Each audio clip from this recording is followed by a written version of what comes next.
Okay, we are live. Hi, everyone, and welcome back to my channel, Holy Humanist. Today, we've got a very special guest with us, and Secular Spirit. I'm so happy to have you back because you were actually one of my first interviewees ever when we reminisced about our time growing up in the UAE and Mhm. how different we are now and our thoughts about that place. So it's really, really nice to have you back. So I want to give you a warm welcome to my channel. And I just want to tell everybody before we get Secular Spirit fully involved in this, I have put his channel down in the banner. Along with his other social media handles, Twitter and Instagram. So please, please, please go ahead and subscribe.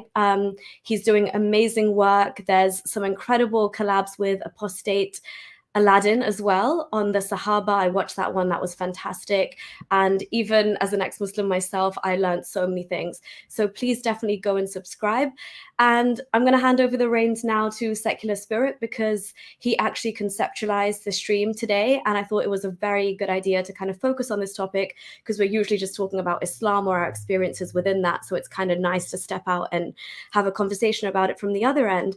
So yeah, without further ado, Secular Spirit, welcome, and the floor is yours. Thank you so much, Nuria. I appreciate the very warm welcome. And I thought of you right away when I had this idea because I realized that, we've talked a lot over the last couple of months. And as you said, we talk so much about Islam and the issues we face with it and the problems it creates. But I realized I didn't know much about kind of what you did after you left in terms of, finding meaning in life or just having some kind of framework to live day by day, which I think is so important. And I'm not saying this is a criticism of the ex-Muslim community.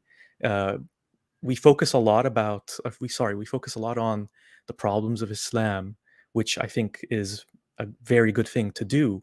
But we shouldn't neglect how we manage to successfully navigate life beyond it. I think it's important for both people who are Muslim and people who have recently left Islam to see that it is possible to live a meaningful, fruitful life outside of Islam. And the best way to do that is to share our stories. And that's why I was curious to know your story. And hopefully, at the end of the stream, maybe we can get a few people to call in and share their own experiences as well. Sounds great. Yeah, no, this is awesome. And just before we do start tackling and unpacking the meaning of life, if that's even an answerable question, but just how our lives are now post-Islam, if you just want to give a quick, almost disclaimer, if you will, to people about, we're not here to push our beliefs on anyone or Yeah. our worldview. We're just having a chat. Yeah. And so, if I can just speak for us both, Nuria, I mean, Sure. neither of us are saying that we're both relatively young. We don't have life all figured out. We don't have all of the answers to all of life's big questions. And I think we should be wary of people who claim that they do have all the answers, whether they're, self-help gurus or religious figures or whatever. We're just people trying to figure out life, and this is how we did it. And if you find something that maybe you find useful or insightful from our experiences, feel free to take those ideas. But I really want to emphasize that you should think for yourself always. And we're not trying to sell any self help books or anything. This is all we Yeah. really want to do. We just want to share our experiences. And I think maybe we've been doing this for a while, maybe share some of our insights on what we've learned from talking to so many ex Muslims online on social media, because there are a lot of recurring themes. And I think there's a lot of things that we can do similarly, but that isn't saying that you have to do those things. So yeah, with that Yeah. disclaimer, yeah, we should just get started and share our stories. Do you want to go first or should I go first? I feel like let's hear your story first because Okay. I love that you kind of wanted this format to go in a type of way. So I think we'll both discuss our meaning within Islam and then our meaning without. But yeah, if you're willing, if you're happy to go first, by all means, go for Yeah, it. yeah, yeah, for sure. And if anyone has any questions, maybe for things I can expand on, or when Nuria shares her story, for her to expand on, feel free to do so in the live chat. We'll be monitoring it.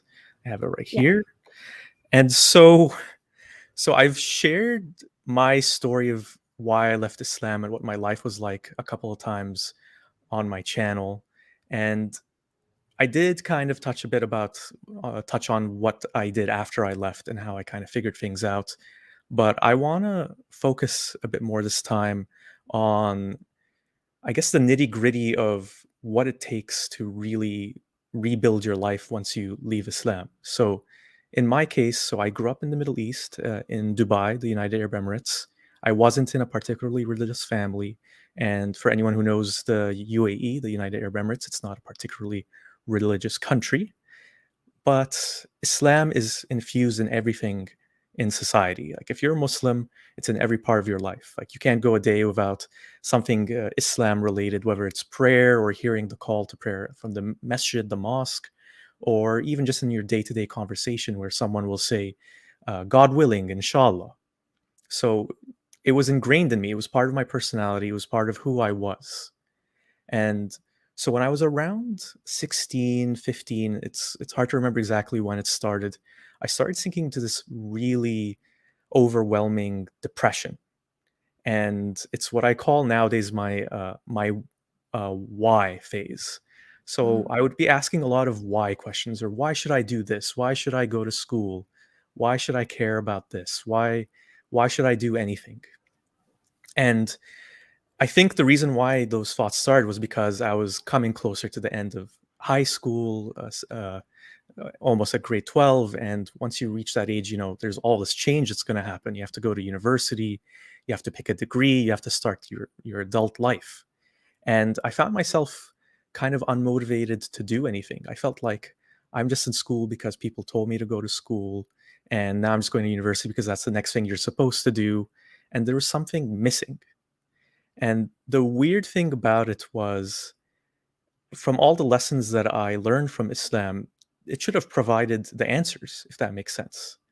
So, Islam tells you what your life is for. You're supposed to worship Allah and do good things and earn paradise in the afterlife. And when you're lost or confused and you're not sure what you're supposed to be doing in life, just trust in His guidance. Read the Quran.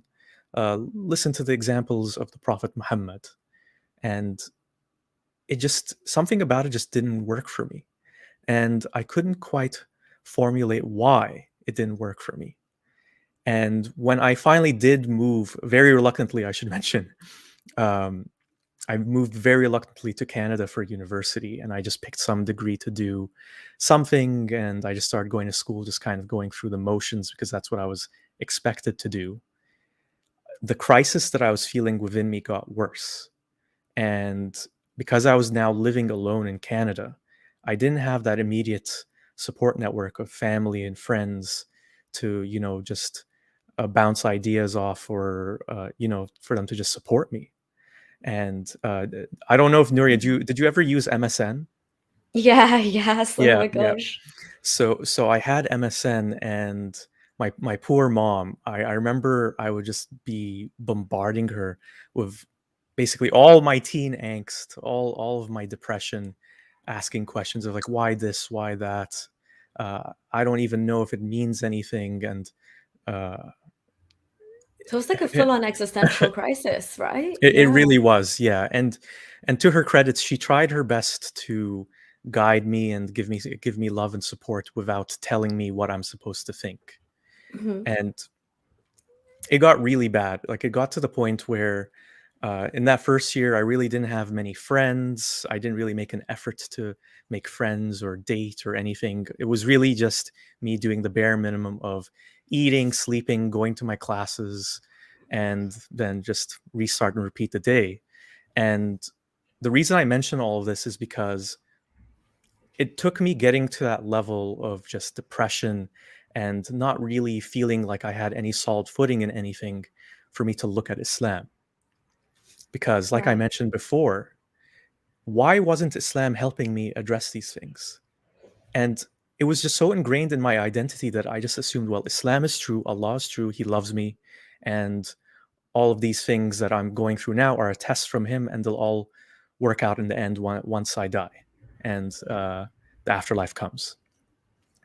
But when Did that you didn't sorry, work, I'm so yeah, sorry to go ahead. interrupt you. Did you ever try, like, when you're supposed to read those like surahs and bits of the Quran to or like do istikhara, which is the prayer where if you're having conflicting thoughts about something, did you ever go into like use the Quran as a soothing mechanism or recite more ayats or ask God to like help you understand the meaning of life? Because I surely Islam, like, you turn to straight away for that immediate comfort, which you think you're gonna get from it, right? Yeah. It's a very good question to ask because first thing to mention, one of the things I struggled with the most was the prayer. So praying the 5 times a day. And I remember the times that I did do it when I was young, it did really give me a lot of inner peace and I did feel connected to something greater than myself. It's just that regular day-to-day life would get in the way, or I get lazy, or I just didn't feel motivated. And so when I reached that point, I couldn't even be bothered to pray to God. I couldn't be bothered to do anything. So I I never really appealed to the Quran, never read its ayat for comfort. It's something that I didn't do much actually when I was Muslim as well. It was more just the abstract ideas that comforted me, knowing that there was a God loving me more than the specific words of the Quran. Yeah. And so what Muslims watching, if they are watching, might say as well, that explains why you had the issues. You didn't really go to Islam to resort to those solutions. You didn't go to your local masjid, which I didn't do as well, to talk to someone. You're never a true Muslim secular spirit. I was a very Accusations. bad Muslim at that point. Yeah, there Mm, there was a mosque at my university. I just never went to it. And just to say that it wasn't just a Islamic thing, I also didn't try to talk to anyone who's a counselor or a therapist. I really just internalized all the stuff within myself, and it's just kind of my personality that if I have a problem, I don't like airing it out or bringing it up to anyone. Even just mentioning things to my mother was something that I always felt guilty about and uncomfortable doing. I just desperately needed some kind of outlet. yeah, So anyway, so that forced me to re-examine Islam and why it wasn't working. It was like there had been something that wasn't clicking with it for years within me. I just hadn't addressed it because I couldn't see it. And so when I finally looked at it, I thought, why isn't it working for me? And it wasn't an epiphany, but it was just a gradual realization that the answers that Islam offers aren't really answers. It's a classic thing which has been repeated by many people, that it just tries to solve the mysteries of a life by appealing to bigger mysteries. yeah. So I'm sure you've heard the whole thing of Allahu Alam, God knows best, Mhm. and we are not meant to understand His plan, and we'll all understand things in the afterlife. And And some things are beyond human understanding, leave it to God. Yeah. yeah, and I just couldn't accept that anymore as a solution or explanation for all the suffering I saw in the world all around me. And I had very little suffering in my childhood, but I saw the news, and I'm Palestinian, and I saw what Palestinians were going through on a day-to-day basis, like the oppression and the killings of children and women and innocent people. And I thought, like, how can Allah just stand by and watch this? How can people be born with these horrific genetic diseases? Is that some sort of test? When a baby is just born and it has some kind of defect that makes it die instantly after birth, that's a test for the mother. What about the baby? What happens to the baby? And so there were all these things that didn't have an answer, and I just didn't see. So I was told that there was this heaven, this paradise, and there was this hell and this afterlife, Yeah. but I couldn't see it. I couldn't experience it. And I also realized that I can't see or experience Allah either, this God. So I felt that I experienced Him when I was praying, for example, or when I did something good and I felt like someone was watching me. I started thinking, how much of that is just me putting those thoughts and feelings there, and how much of it is actually something that really exists? Yeah. Yeah. So those are the things that led me to leave Islam. And again, the reason I mention all of this is because just leaving Islam isn't an easy thing. And I'm not saying to people Yeah. who are questioning Islam or questioning religion that you can kind of just switch off the belief and then start your new life as an atheist and all that. Um, there's a very common old idea that to start a new chapter in your life, you kind of have to just break yourself down and lose everything to build yourself back up from square one. And that's what I had to do. I remember in my lowest times when I realized that I don't really believe in God anymore and that I'm not really Muslim, and that life, for all I knew, life will just end when I die. There is no real actual meaning to it all. Mhm. And I was just living for the sake of living. It's hard to accept that, especially when you're told, and I think this is the key point, especially when you're told that everything has meaning, there's a plan for you, there's this powerful entity that created you and loved you. So when it was all gone, I felt like I was lied to, and I felt like, well, what is this life? And there were so many times where the best way to describe it is I just felt like I just want to throw myself in a corner and just die. Yeah.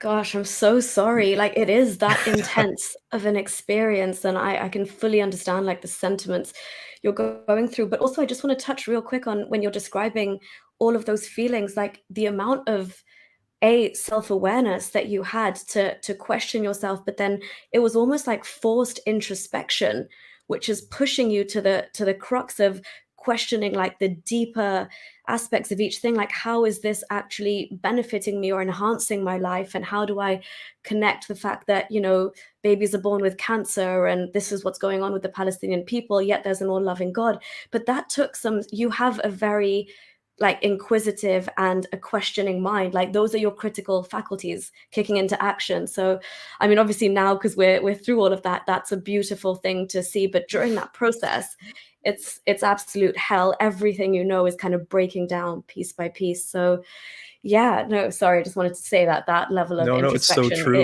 it's no easy feat. It's the best way I'd say it is it's like a blessing and a curse.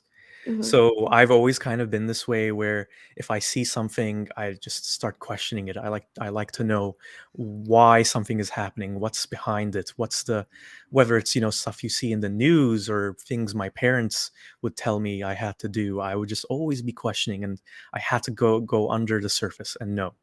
And the problem is when you kind of follow those chains of thought wherever they may lead, it can lead to just a dead end, and it can lead to depression and just Yeah. reaching the point, well, there's no meaning to anything and it's all pointless and whatever. And that's where it led me to. Yeah. Just And before you take us onto the next bit now, sure. which is what this stream is going to focus on some more, I just want to say, Samara's 00, sorry, yeah, 008. Thank you so much for your super chat. Samara is saying, I found a purpose after Islam to focus on life, my family, and support ex-Muslim activists. First of all, I just want to say I'm so happy that Sorry, yeah, you 008. left Islam. Thank you so much. Is that me or Sorry you? about Oh, no, no, that was that's me. Sorry. that's okay. I just want to say I'm so, so glad you left Islam, and more power to you. And exactly, things such as family, supporting other people who are able to speak if you're not able to speak, life in general, focusing. We're going to unpack all of this some more in this stream, but I'm very, very happy for you. And thank you so much for your support. And I think we've got one more here as well from Ultra. Thank you so much for your support. As usual, your life begins once you leave religion. Go be alive. Yes, I feel like saying amen, but that's very not the point of that word in the stream. But yes, touche. I think your life most definitely Touche. begins. I like it. Touche. That works. But yeah, thank you so much, Ultra. And we have Apostate Aladdin in the house with us. So I just want to say, welcome, Apostate Aladdin. Thank you so much for being here. And yeah, I hope you enjoy this conversation. But sorry, go ahead, Secular Spirit. Thank you so much. No And it's worries. great to see Apostate Aladdin here. And so, with all this explained, you now understand the kind of mindset I was in when I had to start rebuilding my life. So, if we Yeah. want to just go back to me wanting to just throw myself in a corner and dying, which is a good place, I guess, to start. Or pick up This from, the pickup literally. from, yeah, for this next stage. Mhm. That's the thing about being human or just existing. I don't think you can just throw yourself in a corner and just die, especially if you're still only, I think I was 18 at the time. uh, I just found that despite how depressed I was and how empty I felt and how I couldn't find value in anything, like it's just like everything was tainted, I still wanted Yeah. to live. I still wanted to enjoy the little things that I enjoyed in my life, whether it was just getting the triple stack cheeseburger from Wendy's, or watching a Manchester United game. I'm a big fan of Manchester United. If anyone Yeah. else likes soccer We got a in the Man live U chat, fan in the house. Yeah.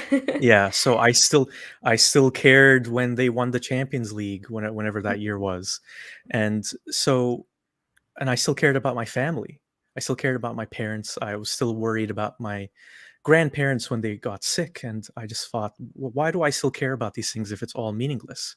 It kind of made me realize that uh, what what Islam presented to me was essentially an illusion, because I had this mindset that life only has meaning if there's a plan for everything, if there's an afterlife where you'll get a reward, where all the injustices of life will be figured out, and all the people who did bad things will be punished, all the people who did good things will be recognized. And so without those things, I felt like it was meaningless. But then I saw, what if that's not the case? What if doing all the good things that I've been doing still have value, whether or not some deity recognizes it, whether or not I continue existing after I die? And Yeah. so I shifted my perspective from the really cynical and negative one I had before, where it was, well, life is meaningless and I'm just going to die and no one's going to remember me, and we're all going to be gone anyway. So what's the point in doing anything? I shifted it. It's a very subtle shift, but it's an important one that I made. I started thinking, if this is the only life I know I have for sure, and this is who I am, and these are the experiences I have, and these are the people I care about, and these are the issues I care about, then shouldn't I make the most out of it?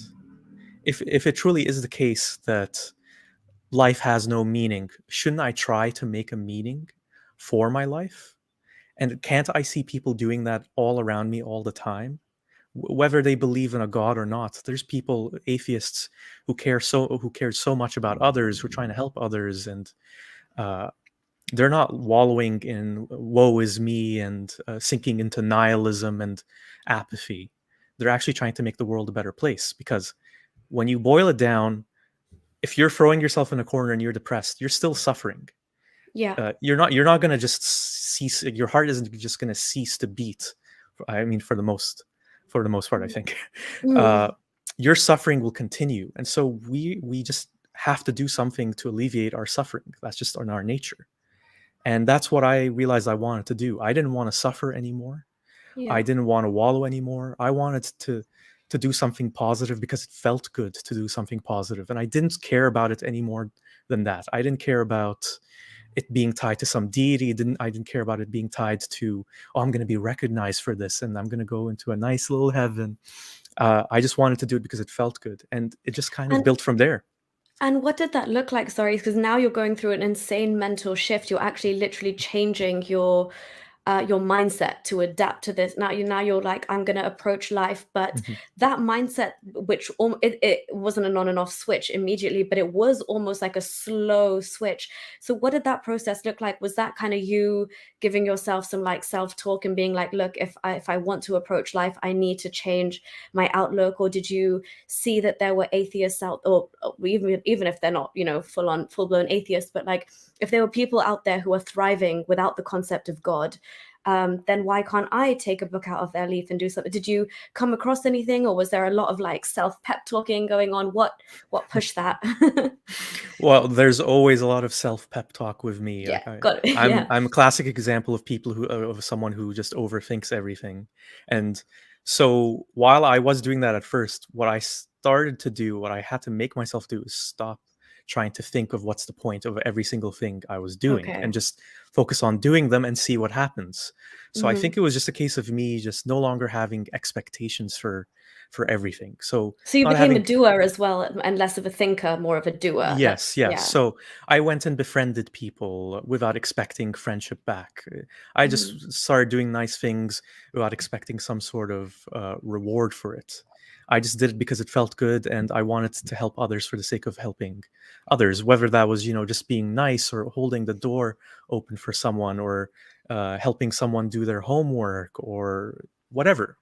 And those things kind of built up over time. And the thing is, when this is just my own experience from being depressed, and I'm not saying I'm an expert in depression or a counselor or therapist or anything, but I think what really helps someone to get out of depression, in my example, is to just reset the thought patterns and kind of catch yourself when you're starting to think in a negative way and ignore it, or just try to be neutral about it and then see what happens. And when I got myself out of those cycles and I started befriending more people, and I started actually caring about what I was doing in school because I cared about what I was doing for my future, then it changed. Like not saying it was overnight, it took years. One of the Mhm. things I had to do was also realize that the thing that I was studying in university was something I didn't care about, that I was just forcing on myself. And I was just doing out of a sense of obligation, or, almost pride, that you want to just finish something that you started. And I realized, well, why am I doing this when you only have this one life to live? I might as well do something that I'm Yeah. passionate about, which is what I did. So this Nice. is So did years, yeah, years and years and yeah. years. Wow, and it almost feels like rude to make you kind of compress it into this one stream because this is like, as you're saying, like years of almost like rewiring your brain. But I love that. I love the fact that, I mean, for lack of a better term, not that you snapped out of it, but the fact that you didn't like give in to every single thought. I think that's a very powerful thing initially as well, is to not succumb to every single. We have so many thoughts a day, so many of them are negative with a couple of positive ones sprinkled in, but giving into all of them is insanely taxing. But yeah, it's so easy for the negative ones to override any concept of like the positive ones making you do positive action. So the fact that you started like, putting action above just constantly thinking, and now I'm already like, wow, this is such an upward trajectory, there's so much potential here, there's so much possibility. You also realize that the education and the path you want to take in life has to hold some meaning for you, which I think is also Mhm. crucial, which yeah, well, we can go into a bit more detail about that, because I've recently as well just, I left law a couple of years ago and I thought this isn't right for me, but it was only because I was in the UAE and there's nothing really operating there on an international human rights level. Well, Surprise, yeah, surprise. yeah. Well, Um, I remember that. So I studied journalism, yeah. and when I changed my career path away from the thing that I didn't want to do to the thing I wanted to do, and I remember thinking, could I ever go to the UAE and be a journalist? What is a journalist in the UAE? So yeah, so some of my friends are there and they're journalists, and they, I can joke about this. They even say journalism is a joke here. But yeah, so I'm glad that you're doing journalism where it carries a little bit more credibility. But yeah, no, I completely agree. That was a massive part for me as well. Like now choosing something and being able to combine something you're passionate about and something that's, for me, this was always there. Even when I was a Muslim, I knew like deep down I want to help like women who, all I would hear about when I was growing up in the Middle East are women, especially back home in Pakistan, who would, face acid attacks and so much domestic violence and abuse. And I'd always think, I want to go into law one day and be able to help these women. And then I kind of got pushed off that path because of just the stuff that happened in my life. But coming back to the UK now and having left Islam behind, it's amazing to be able to like gel your career and trying to find that bigger purpose in life. But yeah, sorry, I just wanted to say that was brilliant. But yeah, carry on if Oh, I'm pretty you much at wanted. the end of the story, really. Okay. I don't want to make it seem flippant about how I made the change Mhm. towards a more positive mindset. It was the last thing I'll probably say is that what I saw was I was born from a point of privilege. I didn't come from a wealthy family, but from like a middle class family. I never went hungry. I don't have any major health problems, and I saw that I had the opportunity to. So the thing that I mentioned before that was kind of my curse of just over analyzing and thinking through everything and always being inquisitive and introspective. I saw that it was also in a sense a gift that I could use to think about things and share my insights with others. And because I'm a writer, and so for what I do for a living is communicating to others important information in a way that they'll want to engage and read and enjoy. I felt like I also had the ability to communicate with others in a way that maybe others couldn't. Mhm. So with this, I felt a responsibility that I'm not burdened by a lot of the things that people have been burdened with. I don't have any major life issues that are stopping me from, just expressing myself. I live in a free country in Canada. So I felt I should try and speak for other ex-Muslims who can't speak for themselves. And I felt it was important to convey these very important ideas and struggles and lessons that I learned in a way that I hoped that others could benefit from. And so Yeah. that's given me a lot of meaning in my life these past 2 years that I've been doing this. Yeah, I can see that completely because I feel the same, but and also it's so cathartic in a sense, isn't it? Because So much, so it much.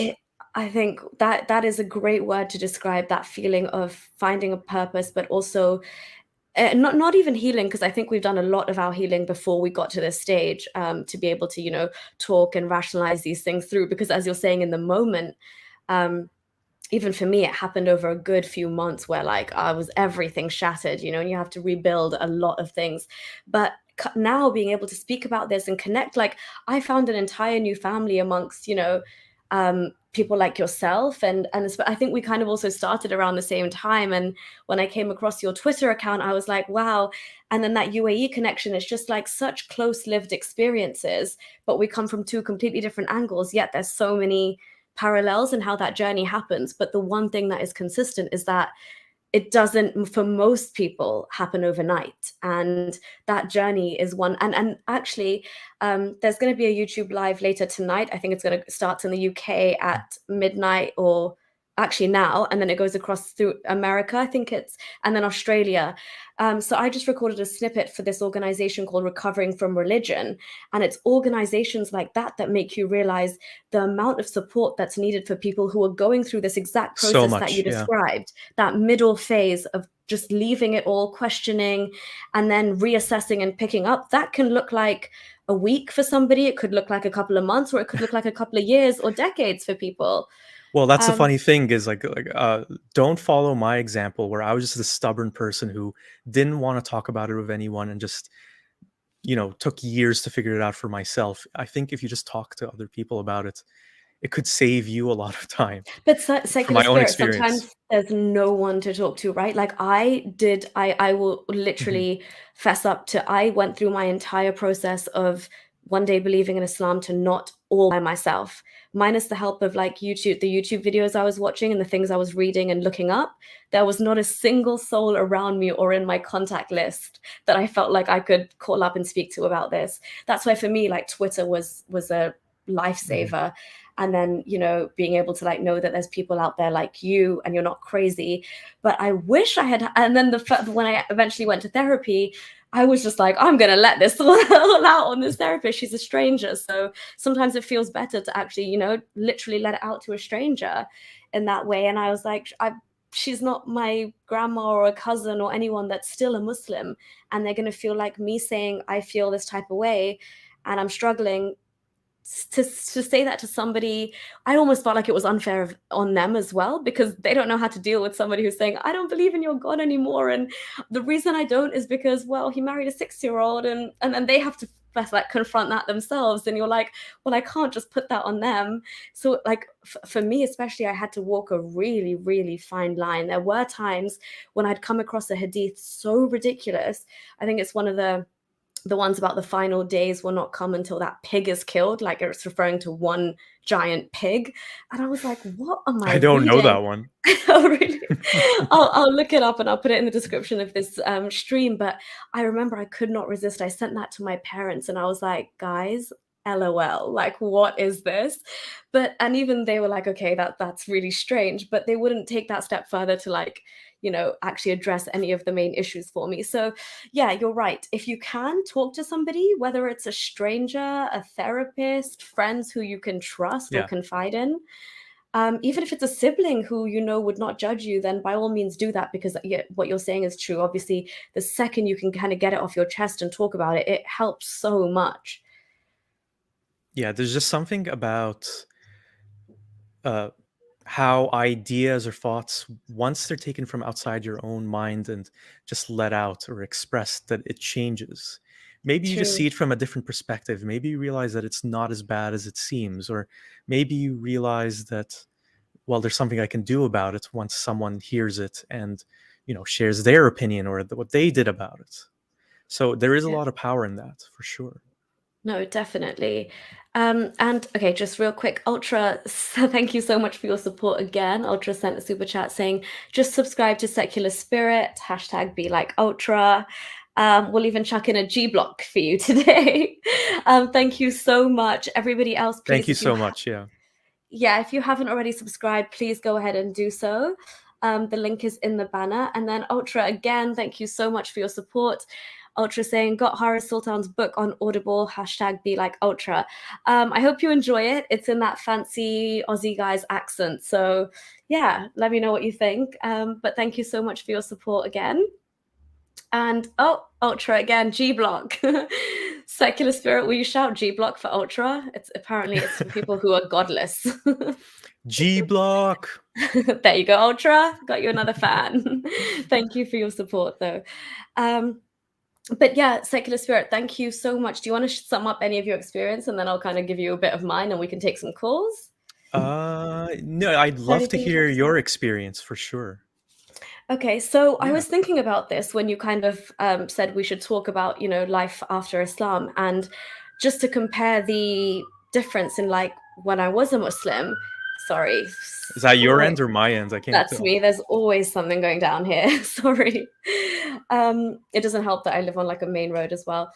Okay, but yeah, so I was thinking about this, and I think it's interesting to compare the meaning that I felt when I was a believing Muslim as opposed to the meaning I create for myself in life now. So, just to touch quickly, when I was a Muslim, obviously it was Islam that gave my life meaning predominantly. And that was because at one point I genuinely trusted what I was taught.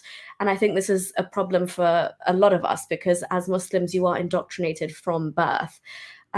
So it was actually because I listened and I believed and trusted in the people around me, the people who are closest to me, the people who love you the most and want the best for you. So what my grandparents would believe in, what my parents told me, the voices of authority in like my Quran classes and the mosque elders, whatever they told me, I wholeheartedly believed.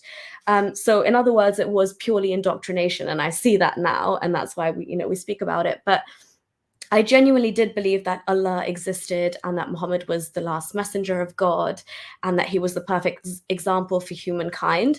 So, anything that was kind of commanded by the Quran, as far as my understanding of what these people were telling me was, because I was reading it only in Arabic at this point, I truly believed was from Allah. And so, whatever I was doing was in line with what like Allah wanted me to do. So, in that sense, if you believe that as your foundation, all your morals and like, I'm so sorry, guys. Something is really kicking off here. I'm sorry. Um, but yeah, so if that was my foundation, I just want to kind of like paint a picture of I'm a young girl and this is all I've ever been taught. Like I'm going to school in England, but this is hardcore drilled into my mind at home and after school in the mosque. And this is what everybody around me is also like believing in and practicing. So my worldview and my morals were already given to me by Islam itself. So I even at that young age, like I wanted to live a life according to Allah's commands and Islamic principles. And that's what gave my life meaning. I think that is actually why, in that frame of mind, I wore hijab, is because that was the right thing to do. And, as a 9-year-old girl, like 9 is the kind of age where things get serious in Islam. So I did that because I felt like that gave me meaning, and the Quran classes and memorizing Quran and going out of my way to like show that I'm a Muslim and try and learn it and read it in the language it's meant to be read in. I that all of those things at some level did give me meaning. But then I moved to Saudi Arabia when I was 9 years old, and I experienced a very like suffocating form of religion. So like how you're talking about the UAE earlier, I lived there as well, and that was almost like a whole 2 levels below what you see in Saudi Arabia. You still hear the call to prayer and things, but in Saudi Arabia, after the Friday call to prayer and the Friday prayer, actually there will be executions taking place, and you do get your hands chopped off for theft. They have the Sharia hudud punishments. And you'd see villas with like 4 identical parts of their houses. So you knew that they would, I knew at that time that they were taking this interpretation of Islam in a very like literal, intense kind of way.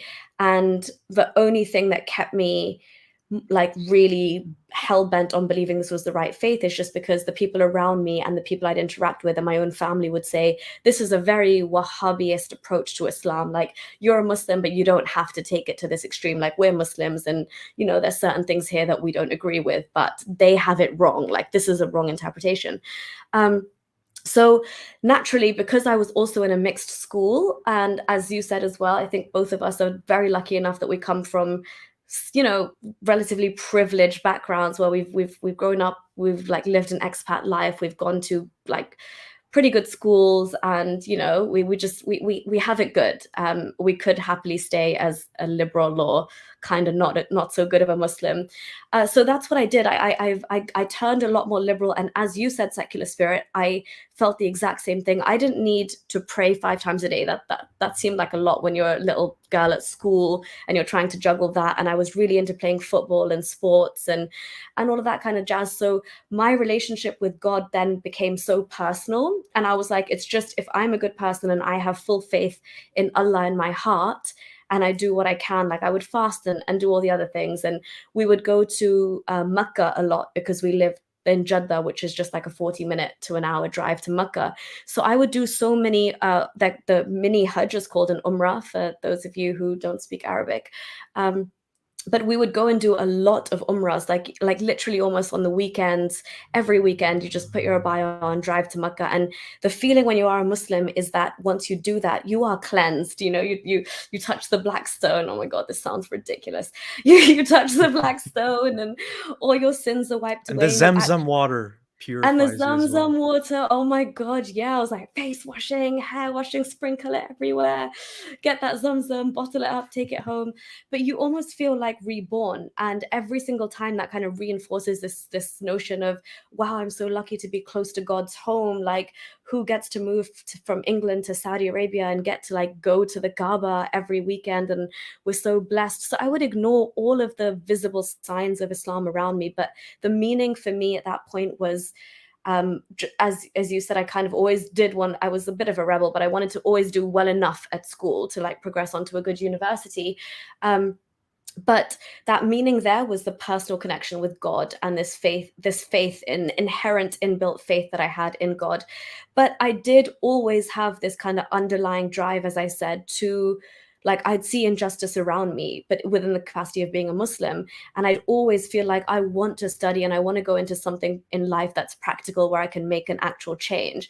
So I have like old blog posts I've written where I'm like writing like, one day I'm going to go back to Pakistan and help these women who, suffer from acid attacks and all of this. And that was still in a capacity where I would not understand fully, why is it that so much of the Islamic world has so many problems, and why is it that women face so much more than they face in societies in the West, where it's not even that nobody looks twice if a woman is CEO of a company, or she's going clubbing on the weekends. It's not considered the same. So yeah, my meaning was, I also found some meaning in wanting to do well in life and wanting to fix injustice, but very much still believing in God. So moving on to, then I obviously had that horrible life experience in the UAE where they put that Sharia law on me and kind of wanted to hold me hostage at my ex-husband's house. And that eventually led me to obviously really look into the scripture once and for all in English. So before this, I was very content being a Muslim because I was more of the liberal kind, and I'd grown up around so many international people. But once I looked into the sources and I did a deep dive in English and stopped being like, oh my God, this is the most beautiful thing, let me like wash 10 times and read it in Arabic and word for word in English, and I can't disrupt God's like, message. I was just like, let me see all of the English translations. So eventually that led me to leave Islam, thankfully.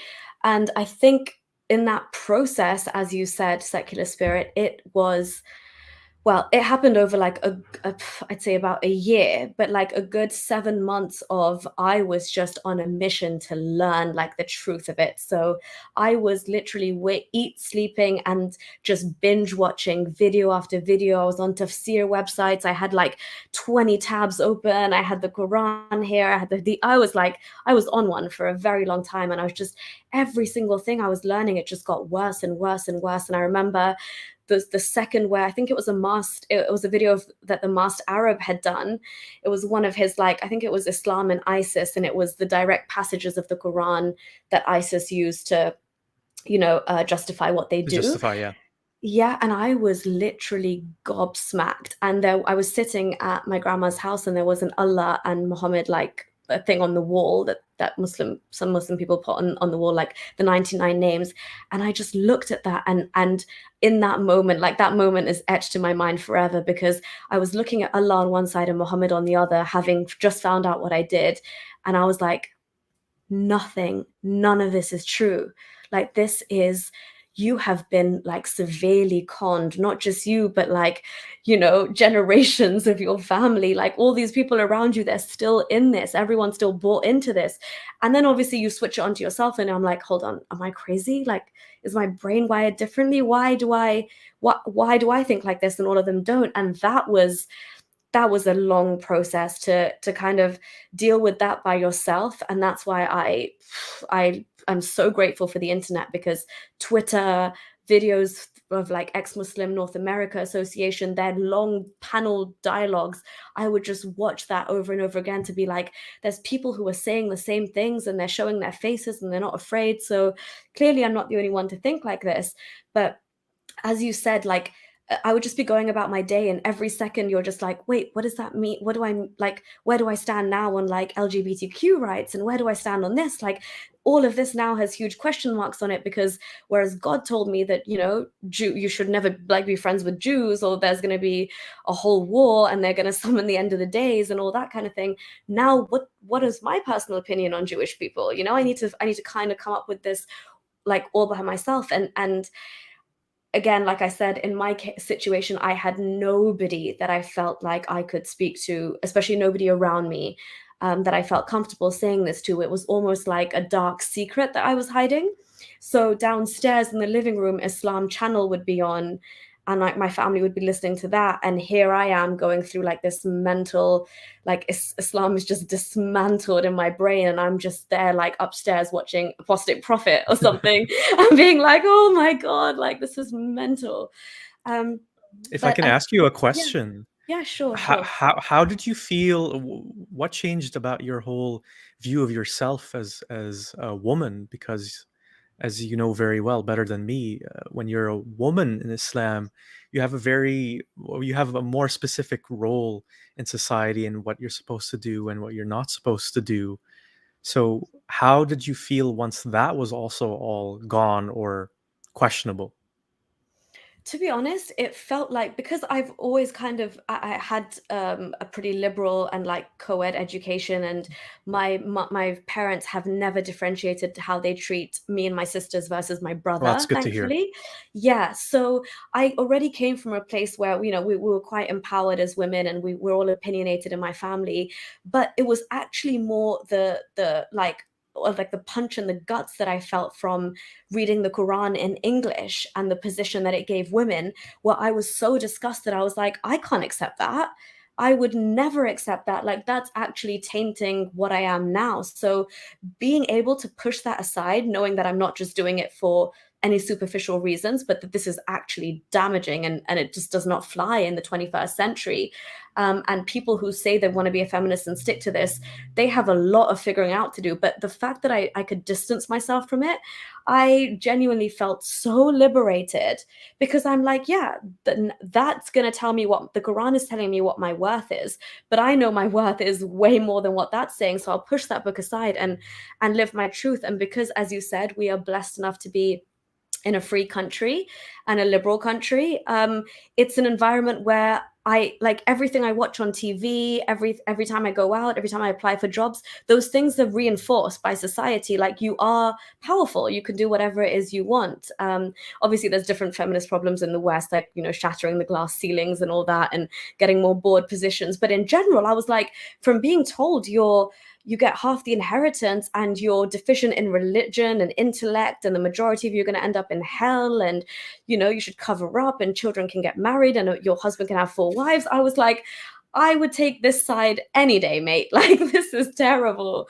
So I actually felt very, very liberated, because a lot of what I would like have like tidbits of moments in my life growing up in the Middle East where cognitive dissonance would kick in, but you just deal with it because you're kind of a child and you're having this experience in a foreign country, and you're like, maybe they have just misused religion in this way and they're practicing it in the Saudi way, and maybe our way is different or whatever. But there was all, leaving cognitive dissonance behind was, for me, the most magical thing. And I think that's kind of what I want to come on to now. When I was leaving Islam, then now how I kind of, and when I got like what gave me meaning in that moment, so I didn't kind of fall down that really, really dark rabbit hole, which is very easy to kind of fall into, were three things mainly. And the first thing was, as I said, like, I went on that video binge and just educating myself. It was literally unlearning all of the lies and fabrication that I had been taught. Because you do feel conned, right? Like, I think you said as well, like, you genuinely feel like you've been lied to. You feel like it's like MTV, you've been punked, but to the nth degree. So honestly, unlearning everything and trying to understand the world for what it was gave me a lot of meaning. And secondly, educating myself on everything and anything that I don't know in the world because of being a Muslim and growing up in Saudi, for example. Even our science textbooks, the chapters on evolution and things were just crossed out completely. So I never, Really? yeah. Wow. How crazy secular spirit, because we're doing the British curriculum, it's a British school, but for everything you can do, like all the science modules, but the ones on evolution and stuff are just like, oh, just skip over those, but you can still sit the exam that the UK would sit. So there was a lot for me to learn, because now I don't have to think that God created the world, and you know I can actually look into the real origins of the universe and things like that, and like confront reality. So it was literally delving in, like having time to just understand like science, philosophy, looking into the natural world, and actually taking what I see at face value and not saying, yeah, that's all good, but like Allah did it. Or like Allah's still on top of all of that. Or like if I'm watching David Attenborough and he's discussing everything where there's no room for any like scientific or like God of the gaps, but I would still naturally as a Muslim put God in there. Now I could just take it for what it was. So by doing that and like educating myself, I was forced to drop all the inherent like biases I had once as a Muslim. And it really forced me to kind of like challenge my own ability to think critically and like logical deduction. And I felt like my brain had been stumped almost, and you just feel like, oh, okay, if now I can just see something out logically, that feels a lot more comfortable than sticking God in there. So again, I think these feelings of like the liberation of being able to be like true to what I believe my worth is as a woman, and understanding the world for what it is without like, lumping God in there all the time. This felt more real and true to me. So it gave me meaning in the sense that I was so excited about like life and learning and kind of like building this new framework for myself. It was like, how people go and touch the black stone and get reborn. This was like my rebirth, Your if that version. makes sense. Yeah. Yeah, so that was pretty much that. And based on everything I was learning, then I guess, as you were saying, now you're kind of more in charge of your own worldview, right? So I built, and I was thinking about my own personal identity, but also I could build a moral compass that was true to myself. So before, as a Muslim, and I think we've discussed this before as well, I'd always wonder why, like, God would punish gay people or trans people eternally in hell when he made them like that in the first place. Like, that much I knew, this is definitely not a choice. So why would God play this sick, twisted game? And why would God punish Christians and Jews and polytheists and disbelievers eternally in hell when most of the ones that I knew were arguably better people than some of the Muslims that I knew. So it made no sense. And these are all little bits of cognitive dissonance that I'd kind of just put to the back of my mind. But now I could accept these people wholeheartedly. So it was beyond liberating. There was no cognitive dissonance at work anymore. Um, and then just the last thing I say before we kind of wrap this up is the biggest thing, and you touched on it really well as well. And I know we said it's cathartic, but it is going back to ultimately like finding purpose in your life. And I think that purpose is more of like a mission or something you want to do with your life that's bigger than you, or something that would like outlive you. As long as it has like a net positive impact on society, I think that is something that, you know, it's always good to have this drive. It's kind of what gets you out of bed in the morning, gets your blood pumping. So I still have that sense of purpose that I had even when I was a Muslim, to, you know, give back and to help these women. Um, but now I'm able to do, and like honestly, it was always about things which I could fight for, being a Muslim or being now an ex-Muslim activist. It is just for like the betterment of education for women and equal rights and stopping child marriages in these countries. But now I think I'm in a place of power because I realize the truth about Islam, like as a dogma, and the dangers that it can have on the world.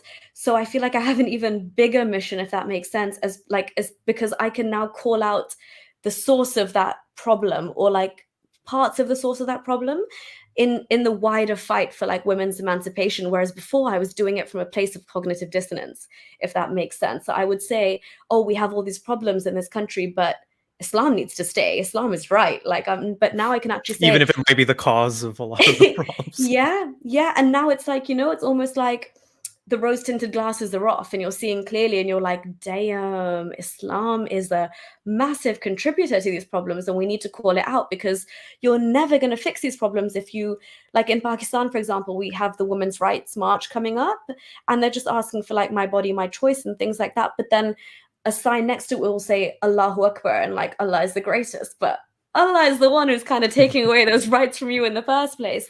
And I'm able to see that happen. And I think, I mean, even just from like having a clear mind and not being so like, how do I balance being a feminist and a Muslim? For me, having a logical, consistent worldview is so insanely liberating. But I just want to finish off, I think, the crux of this as well. Did you want to say anything, Secular Spirit? I feel like I've been rambling for ages. Oh no, no, Do you no. want Like to? it's pretty interesting to see the similarities and actually also the differences in how we kind of just built up things after we left, because it's so funny because while leaving Islam was liberating for me, my initial reaction, like it sounded like with you, it just you felt liberated, and it totally makes sense. For me, it was like it was liberating, but it was also like I was this like little baby. I had this, comfort blanket that I had on me, and it, even though it didn't fit me well and it didn't really give me that much warmth, I didn't want to let it go because it was all that I had my entire life. Yeah. And so tearing it off, I felt exposed. Yeah. But you need to do that so that you can kind of then take the next step in your own development. 100%. Yeah. That's why when you were talking about the bits when, you know, you were really at those low points, and I was like, thank goodness you just like made that mental switch almost and came out the other end, because now you have like this beautiful story to tell and like all of this experience to kind of give back to the world. But that bit in itself, if it's not a liberating process, which it isn't for most people, I'm sure, it was just for me because I'm like, I don't need to I don't, for me, I think it was more liberating because when I had that law put on me, I was trying to be in a place where, as a Muslim, I was trying to defend the fact that a woman needs to be obedient to her husband, and also feeling like I should never be going through that. I should be an independent, strong enough woman to not be held hostage with a man that's abusive, surely. But to have to defend that, that was the position I was stuck in. So when I was like, this is like absolute trash, I don't need to try it, because defending it is hard. Defending it is really, really difficult and taxing. And like I said, the cognitive dissonance for me was just too much. So having like those neurons untangled, I was like, hallelujah. Again, wrong word. But I was like, yes. um, Touche, touche. touche. Yeah.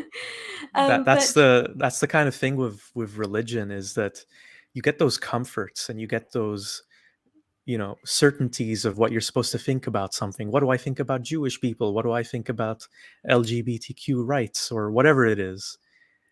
But they shackle you at the same time. And that's Yeah. always what I found to be the problem of Islam, looking back on when I was Muslim, is that there's a lot of good ideas and good concepts, and a lot of the things, like you mentioned your own experience here, you had the drive to help women's rights and then make their lives better when you were Muslim.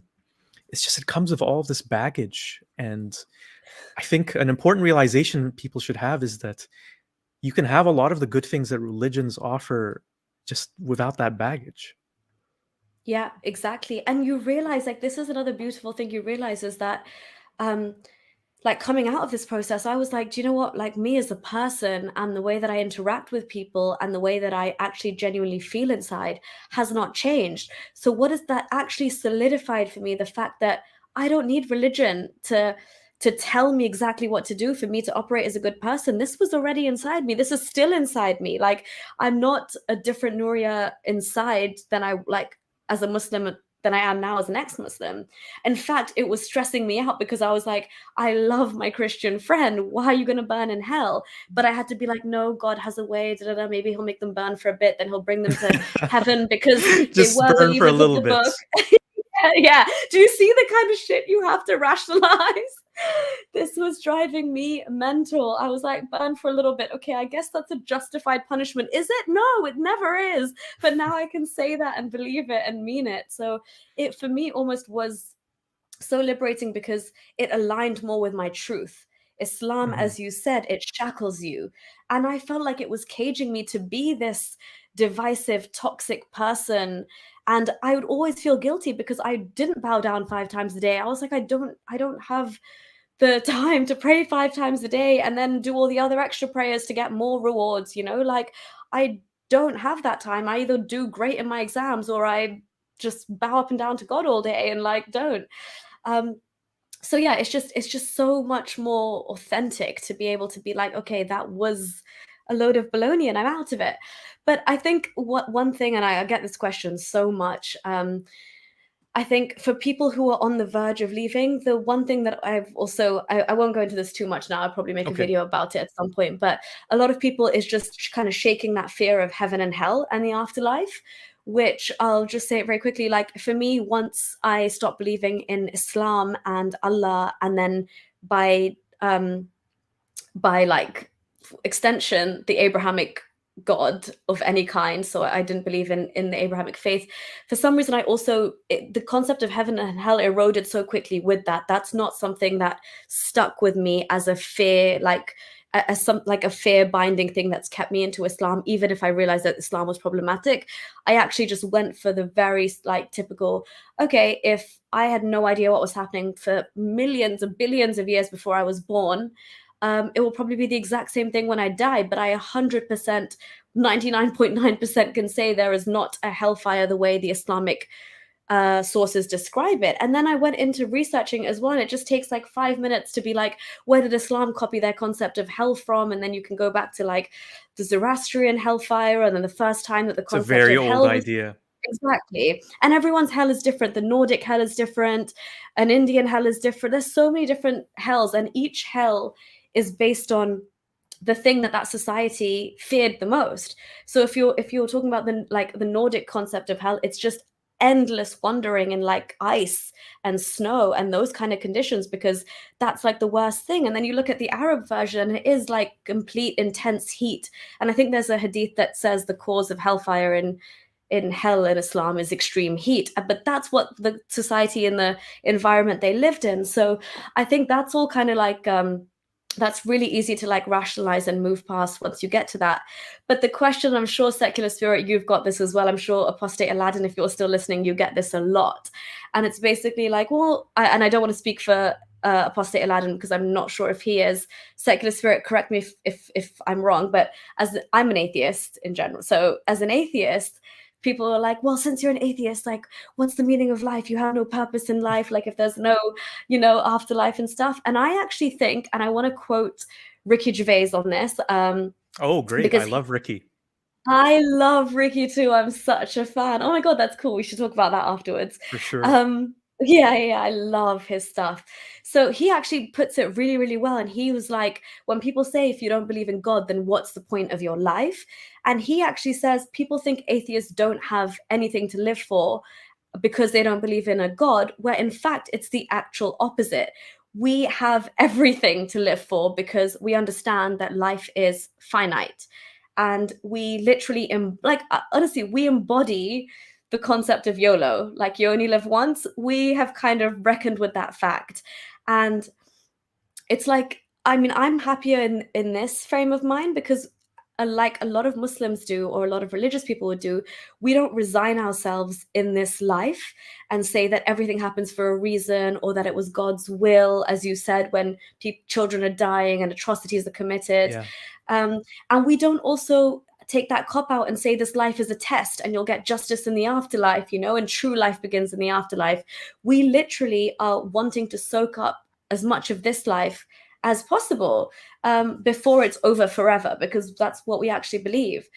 But again, as you said in the disclaimer earlier, I fully want to tell people that we're just sharing our own views. Um, Genuinely, the meaning of life, there is no set meaning in life. I think this is a question that has been asked for millennia. It's an existential question. People take it in different ways. That's why you have hedonists, you have anarchists, you have people who believe in slopicism. um, so people believe in so many different things. You just have to, I think, like the meaning of life is basically to give your life meaning, as Secular Spirit was describing in his story too. Like, now in terms of your career and what you're doing in terms of speaking your truth or getting involved in this movement, the bigger picture, that is all giving your life meaning because you found meaning in doing those things.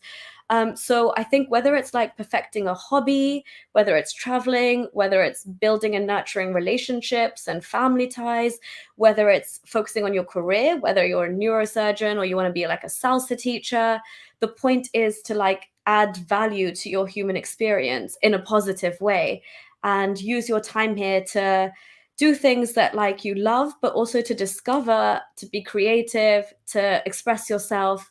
So yeah, essentially the meaning of life, I think, in a nutshell, in the most vague manner possible, is to give your life meaning.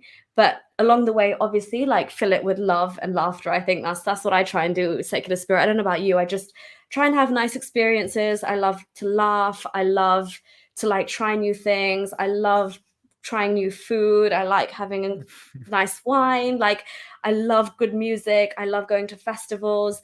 It's like those tiny things, and then the bigger thing that's also giving your life purpose. All of those together, like, really, you don't need a god to fit into that anyway. um so I think, yeah, I think experiencing reality in terms of like actual reality, not this fantasy Islamic Yeah. world that was thrust upon us, and being able to interact with like nature and the environment and fellow human beings in the best way possible is pretty much how I see the meaning of life at the moment. And it could change in the future, but I think like having an inquisitive mind, and as you did, which is why I found that absolutely beautiful in your story, when you changed your mindset. It's that is also part of the meaning of life, being able to change your mentality and your mindset in the And face of grow. and grow, Yeah. exactly, in the face of circumstances that you can't change. To be able to adapt and take life for what it is, but don't resign yourself to some like sky daddy. Actually take action yourself and try and make a change, whether that's a physical change or a change in the way you're thinking or talking to yourself even. But basically, yeah, just judging less and living more has helped me so much, because without Islam, all my judgment that was kind of forced on me was removed. I'm not a naturally judgmental person. I'm very like live and let live. But Islam forced me to kind of be this horrible, divisive person I didn't want to be, just so I could please Allah and get to heaven. Um, and I want to just end this before we wrap this up with one more Ricky Gervais quote, because I think he's so good.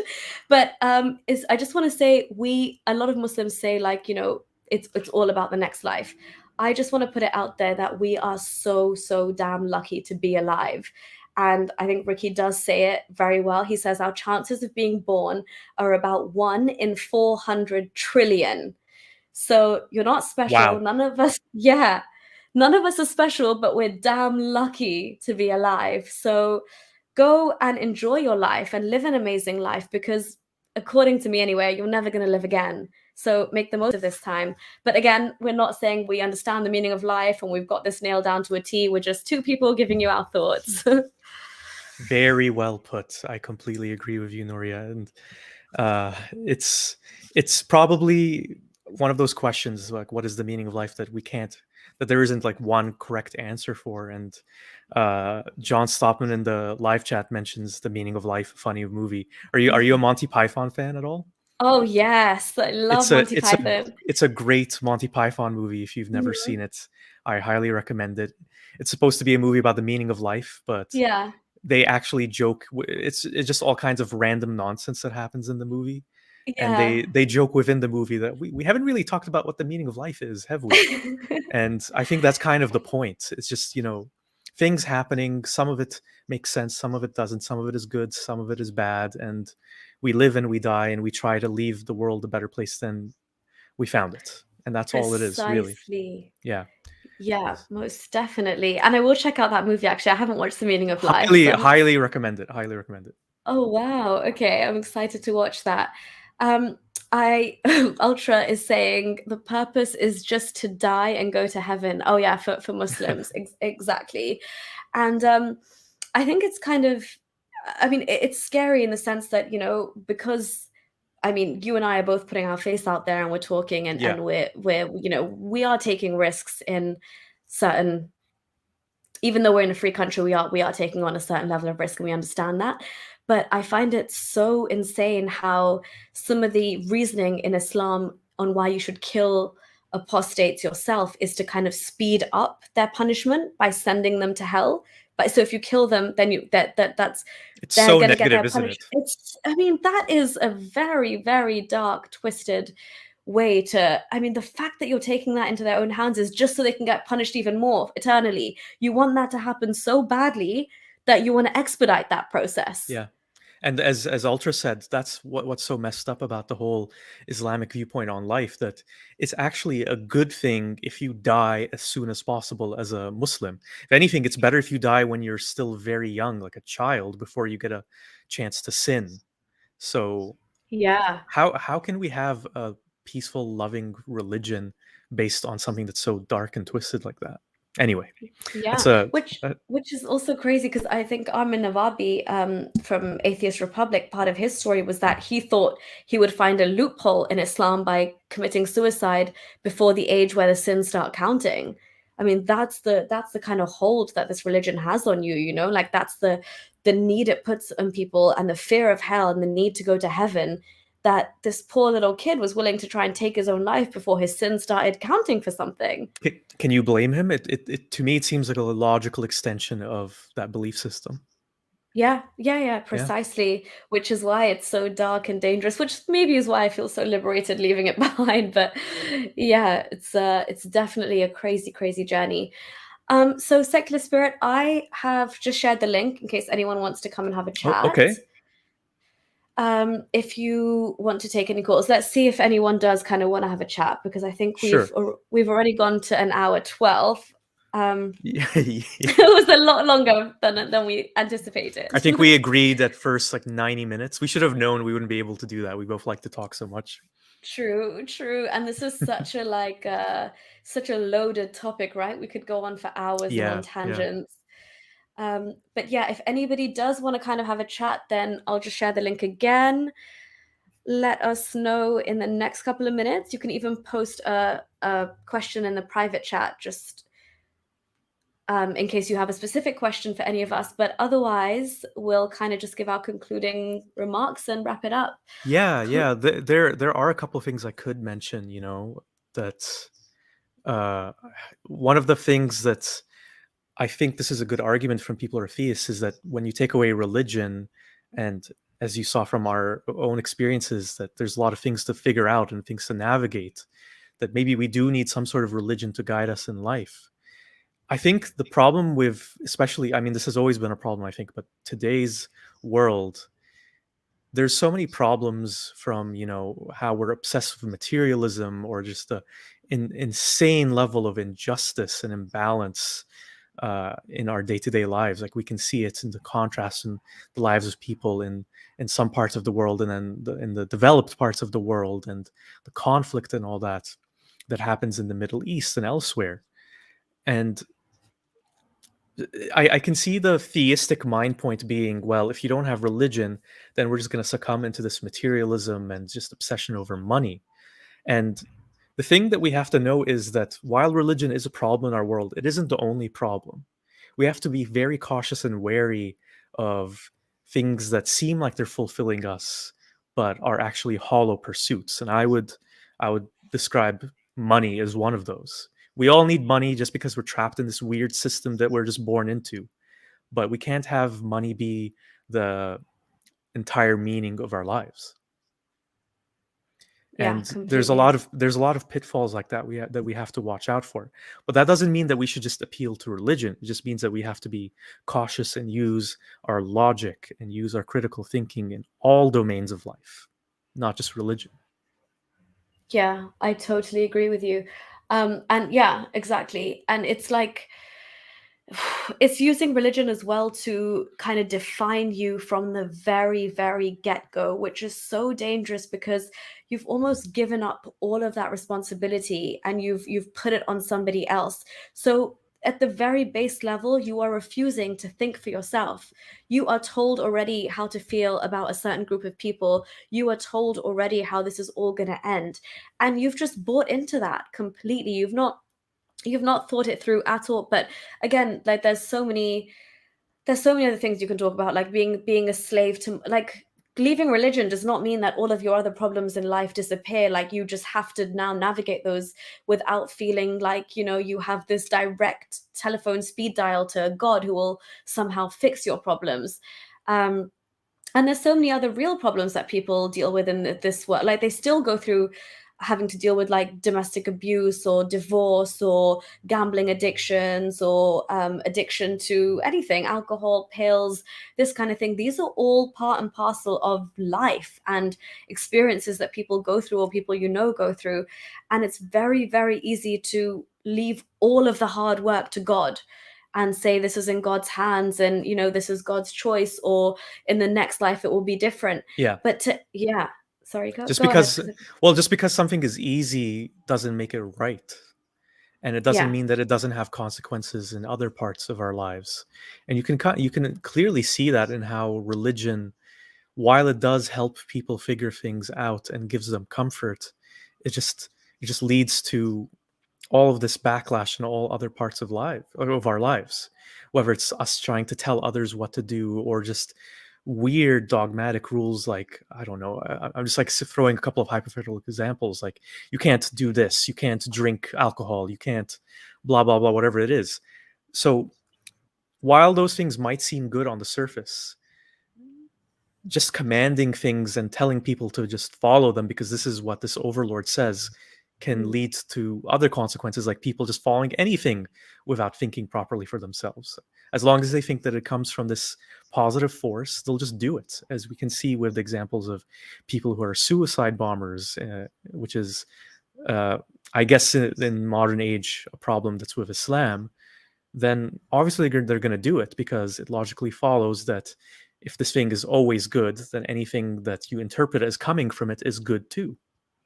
So Yeah. where's the critical thinking there? So it is scary to lean on things that we can't really say, are demonstrably true, and it's scary to lean on things that promise us all of these answers in places and experiences that we can't have now. Hmm. And secular spirit, just I want to ask you, what would you say to Sure. people who say that, oh well, if it wasn't for religion, then I wouldn't be this good of a person, or my morals wouldn't be what they are. It's actually religion that's keeping me in check. That always scares me when Muslims say that to me on social media, because it makes me think, what are these horrible things that they would be doing if they weren't Muslim? And I know, right? maybe they should stay Muslim. Uh, Yeah. well, I think it's just from this. I can't blame them for thinking this way, but I think it just comes from this self-serving perspective of well, I should only be doing things that benefit me in a very superficial sense. Like, I'll just steal this money because that's good for me. But it doesn't factor in the complexities of life. Like, we live in a society where we're all just stealing from each other. Even if we're not getting caught, there's going to be consequences that hit us in all of these unpredictable ways. And so Yeah. it's not so simple like that. I think the best guideline to have is to to to trust and believe things that we know are true and that we can visibly and tangibly experience, and then build our lives from there. Because once you start going into all these other areas where you're just relying on blind faith and wishful thinking and hope, that's where the trouble comes. Yeah. Oh, I completely agree. Um, Claudius has sent a super chat. Thank you so much. Claudius is saying, Oh, love. Claudius is here. Oh, Hi, Claudius. yes. Thank you so much for stopping by. Claudius is saying, love the conversation. Can't help it. Love you both. Thank you so much. I really appreciate that. And Ultra is saying, Allah made alcohol haram, but not slavery. Oh Exactly. yeah, yeah, yeah. That was a big thing for me. Well, we both know what the rationalization for that is. And by the way, this is kind of a slight aside, but when you remind me of something, when you're mentioning the whole thing about how uh, Islam can justify a Christian or whatever going to hell for a little bit or whatever it is, I was Yeah. talking to a Muslim the other day, and I heard this really novel theory about hell. So his argument was that well, hell isn't an actual place; it's just a state of mind or being. And he compared it to, like, if you're ever punched, then that the pain of that punch will remain with you. Like, the memory of it will always remain with you, even if you don't feel that pain anymore. And he was saying, well, that's what hell is like. And like, once you deal with that kind of level of, I don't even know what to call it, speculation, uh, Yeah. like a speculative interpretation to make God not seem so bad, basically, there's nothing you can do to challenge it because there's no basis for it. It's just this person wants to believe that this is the case, and they'll point to things and say, well, this is how I interpret this is how I interpret that. And again, this is the scary thing, because while this person interpreted it in this way and it seems kind of like okay, think about what it's justifying. Because when we think that Allah isn't so bad because he isn't going to punish people forever in hell, then that means other things he says are okay, like the bias, the judgment against women when it comes to inheritance and other things, or the treatment of slaves, or the continuing existence Yeah, of it's a slippery slaves. slope, right? It's a Once you very start slippery just slope. yeah, exactly. And also I heard this rapper say in one of his lyrics, I think he calls himself Rakim Allah, and I thought, wow, that's so bold to actually call yourself Allah in your name. But in one of his lyrics is that Makkah is a state of mind. So I was like, oh yeah, actually, could that work? Like, I don't have to physically go and do Hajj anymore. Like, Makkah is just a state of mind. I can tap into that at any point. But that's almost how like ridiculous it sounds when someone says, oh, hell is a state of mind, where Yeah. because yeah, it's just one thing leads to another then, and it's all kind of explained away in some other way, which is harmful in a whole completely different kind of way.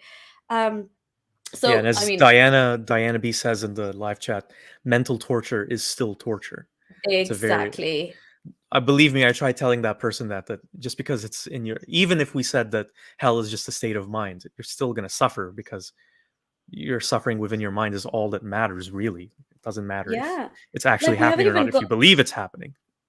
exactly, like, these are natural, like, side effects and byproducts of just being in that religion anyway, which we haven't even touched on, but, like, the like, shame and guilt and fear and this recurring anxiety, you're constantly living with all of that as well as you are trying to adhere to this faith, especially a faith which Islam demands so much of you and your time and on the daily, and, it puts these things on you which are so hard to keep up with, and that's what really hurts me the most is when I see people around me and they're trying to go about their day, but they're actually freaking out if they're missing what more than one prayer a day, or that the sun's about to set, so the maghrib, the sunset prayer is running away from them. And I mean, it seems but that there's genuine guilt and fear and shame behind that, and they will stop whatever it is they're doing, wherever we are, just to appease their God in that moment. And you can't. You're like, how is this the most? How does he call himself the most forgiving and the most loving when you're people are running around like this, absolutely stressed out. It's horrible for them, and because they believe it, they actually feel like if they've missed it, they should be punished, and that is the angels written the bad deeds against them and all of that kind of jazz. Yep. So it's detrimental whichever way you look at it. Yeah. Secular Spirit, we have a caller We in the do. studio. If you're happy, I can get him on and we can have a quick Yeah, chat. yeah, yeah, let's do it. Okay, sure.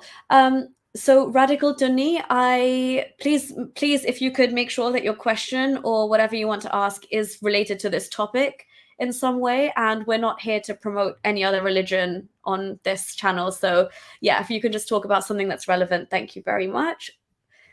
No, I'm just Radical Tunni by name, just to Oh, okay. grab attention. You might remember me Hmm. from our last chat at Yes. Harris's channel. Yes, I do. How are you? Yeah, I'm well. How are you? Good, thank you. So I've been hearing both of you and really touched with your stories. Thank you. And first of all, my best wishes to both of you. Thank you. I don't hold much against any religion except uh, what I've been hearing from Galip Kamal and Harris, and now Nuria, you also have been following since the last time I subscribed you now. Oh, thank you. I feel really sad with the way followers of Islam are subjugated and have very little chance to come out of it. You, as I was hearing, were lucky that you studied in a good school. You have good parents. You have the good support structure. But I feel really sorry for people who have no choice. Neither they even have access to knowing any better. Thanks to internet now, that things are opening up. Uh, from my last conversation, also, I hope I did not promote any of my ideas. Yeah. But I always like to. This is a question that comes to my mind, and I want to ask both of you. Do you think that Islam will face another uh, crusade like moments? Uh, do you think the times have changed so much now that the crusades are no longer going to happen? How will this really unfold in the next 20-25 years with the age of internet, in your views? Yeah, sure. Do you want to go for it first, Secular Spirit, or do you like? Sure. Yeah. Yeah. Thank you for the question. It's a very, very interesting one. And I don't know if you were there for the part where the chat where I mentioned that my background is Palestinian, but it's a big preoccupation of mine of whether there will ever be some sort of occupation of the Middle East beyond what we've seen in the past couple of decades. And to be honest with you, I don't think we'll ever see it be done on a grand scale, kind of like the way the Crusades were done. And if you just look at the attitudes of many of the governments in the West, in Europe and Canada and the US, so a lot of them have an attitude of we we respect Islam existing, but we think it has problems, and so this is more for the countries in Europe more so than North America. But we think Islam has problems, so we should just keep those people there. So they're not interested in going into the Middle East or the other Muslim countries and fixing them or getting rid of Islam. They're more interested in just containing the problem there and just continuing to, exploit those countries the way they have exploited them for many years now. But in terms of invading them to end Islam or stop Islam, I don't think that's really going to be happening anytime soon. No, I don't necessarily mean exactly on the same scale as crusades. Okay. But even in Europe or even in UK, uh, there are small groups, small pockets of jihadis, and areas where there are no-go areas. So do you think there could be a smaller micro crusades all over Europe and Western world? India, we're already facing that. Am I making sense in my question? Yeah, you are. Nuria, do you want to take a... take a Yeah, stab? sure. I think I agree with Secular Spirit in the sense that it's not going to be any like crusade-like thing in the physical sense. But yes, in Europe, you can see them trying to, well, it varies from country to country. For example, in the Mhm. last Sunday stream, I was talking about how the UK has got a massive problem, and we see these Right. pockets building up, and they're getting stronger, and the Dawa communities are getting more powerful, and they're not assimilating in the way that we'd like to see them assimilate. So you have Mhm. those problems, but then we see the institutions in the West come down hard with like anti-terror laws and these watchdog kind of associations that are trying to Mhm. curb the radicalization when we see them infiltrating universities and mosques and schools throughout the country in England. And Right. in Germany, for example, when they allowed an influx of refugees, they didn't really do enough vetting and they didn't contain it and they didn't force them to assimilate. So there was a growing Mhm. problem in Germany, whereas France has taken a much more different approach and they've forced Exactly. assimilation. They've vetted the imams who are going to come from other countries to preach in France.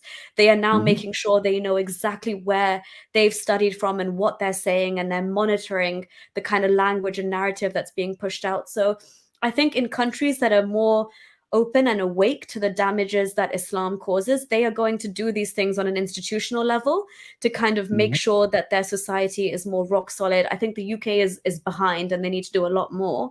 But Yeah. another crusade, if you will, I think, or like the Ridda wars in Islam. I think the Yeah. new wave of Ridda wars is through the internet and YouTube and people like us speaking out, and the fact that every other week this movement is growing momentum. So if you shut one of us down, 10 new YouTubers spring up. And now Yeah. we are slowly starting to become this force to be reckoned with. So there's that intellectual war happening as well, like this idea of this war of ideas now that thanks to social media and the internet, if the imam on Islam channel or Islam TV tells me that Abu Bakr did this, so a Secular Spirit and I can pull up 10 other hadiths about Abu Bakr and say this is the truth, and it's just a different side of their own book. So that's all out there for the world to see now, and I think the effect that had on Christianity, it will also have on Islam slowly. And I think Muslims are also trying, because most of them are quite passive, and a lot of them are quite ignorant to the violence and the lengths of how these terrorist organizations use violence in their scripture. But when they have to confront that head on, Yeah. they kind of go into their shell as well. And so I think Muslims are either going to be forced to confront things, or Mhm. forced to kind of reform in a way that only So it has to come from within, most of it. exactly, yeah. Yeah. I hope Yeah. I hope that Okay. answers your question. Does that make sense? Yeah, very much, very much. Okay. Again, thank you so much, Nuria, for taking me. And as always, appreciate everybody that is in this moment, what contribution you're making. Because I told you, I have some Muslim friends, and we talk about, what Harris says and what Ghalib says, and even now you. Sometimes we sit together and watch, and they are speechless.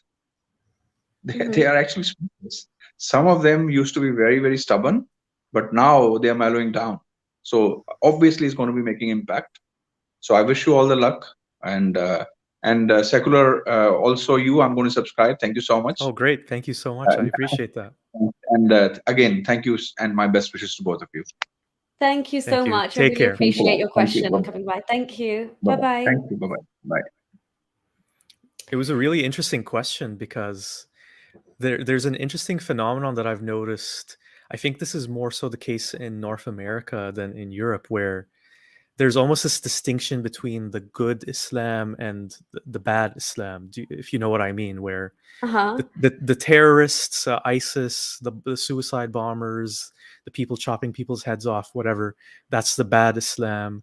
But there's also the good Islam, where the good Muslims were peaceful and they You don't give do those things. charity and Yeah.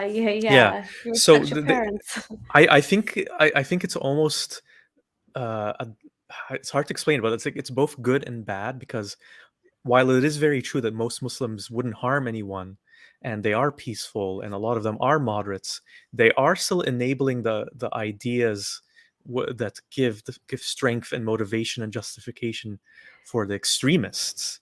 And So like this whole cultural battle that's happening, I think it really will mirror something that has already happened with Christianity, where gradually over time Islam will become more moderate and will shed a lot of its more extreme aspects, to the point where Muslims won't be really following a lot of their religion anymore.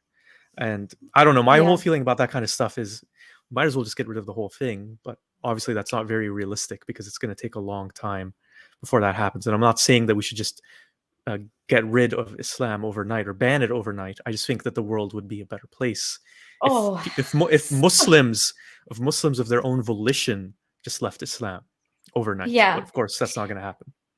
Yeah, because I agree with you in the sense that when you do think about it, it is the progressive, like more liberal pacifist Muslims who are kind of gatekeeping for these more extreme factions of Islam, if that makes sense. So it's almost Yeah, like a, oh, I won't kill you because my God said not to do that, but he'll kill you because my God said not to do that, you know?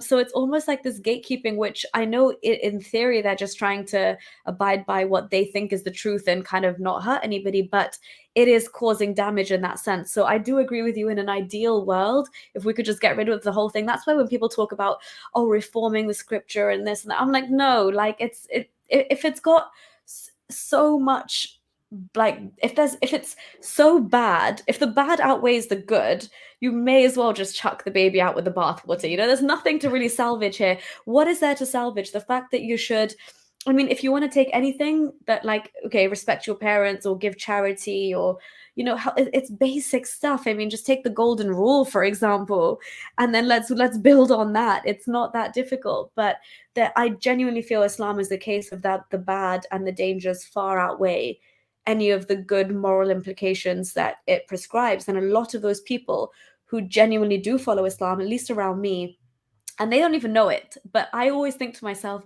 God, you are so much better than Islam and you don't even know it. But that's the reality. They are better than the moral their worldview that their own they claim religion. to. Exactly, Yeah, exactly. no, it's so Yeah. true.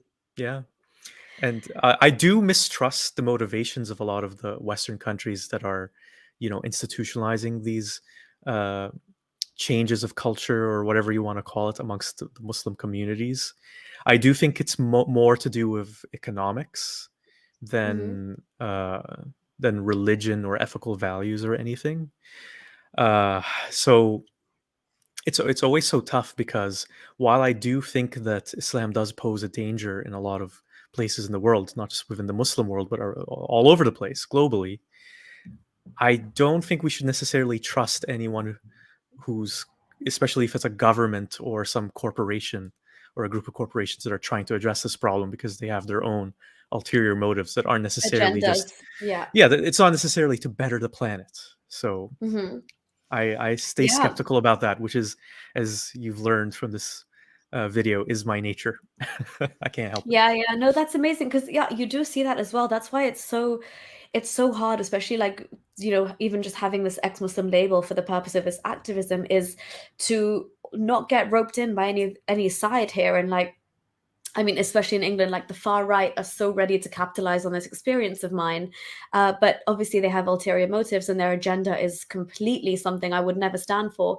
But yeah, even in the situation of Afghanistan, for example, like if you're talking about the US as a country, um, a lot of the times when they were fighting for in the name or under the guise of like women's rights and making sure that like women have um, uh of like equal rights and can get jobs and and like get an education, that was all done under the guise of emancipating women, but it was more to secure their weapons deals contracts. And so you have to look at the nuances from both sides. It's not just like, oh, we're going to be like a fanboy and fangirl for the West now, because I even say like I will to like my last breath, as long as this goes on, call out the fact that the British government are supplying Saudi Arabia to destroy Yemen, and they are just as complicit as Saudi, but they've just got millions of dollars worth of weapons to be sold, and they don't really care what the end result is. Um, and yeah, obviously we'll criticize Saudi for that, but by the same token, the West is not, as you said, doing this for like the betterment of humanity by any standards. Do you know what I mean? It is, like Oh, you of said, course. economics, it's money talks. And I think you and I have seen a lot of that, especially growing up in the UAE, and seeing how the UAE uses their, and like leverages their political power and who they side with. And now just the getting in bed and getting all buddy buddy with Israel as well, which we know was already happening behind the scenes quite a long time ago. But they actually are willing to put Islam way to the back of the line and put those petrodollars and put money way ahead of that. So even for Muslim countries, even for countries in the GCC, it's not about this Muslim ummah or saving your Muslim brothers or sisters. Nope. It's, yeah, exactly. You're killing them yourselves. So it's money talks. Unfortunately, that's the state of this world, and politics makes for strange bedfellows, as they say. Um, but Secular Spirit, we have another caller with us. Oh, Should we we take do. this one? Oh, Yeah. So should we take this one last call and then wrap it up? What do you say? yeah, sounds good. Let's do Yeah. it. Okay. Awesome. Hello.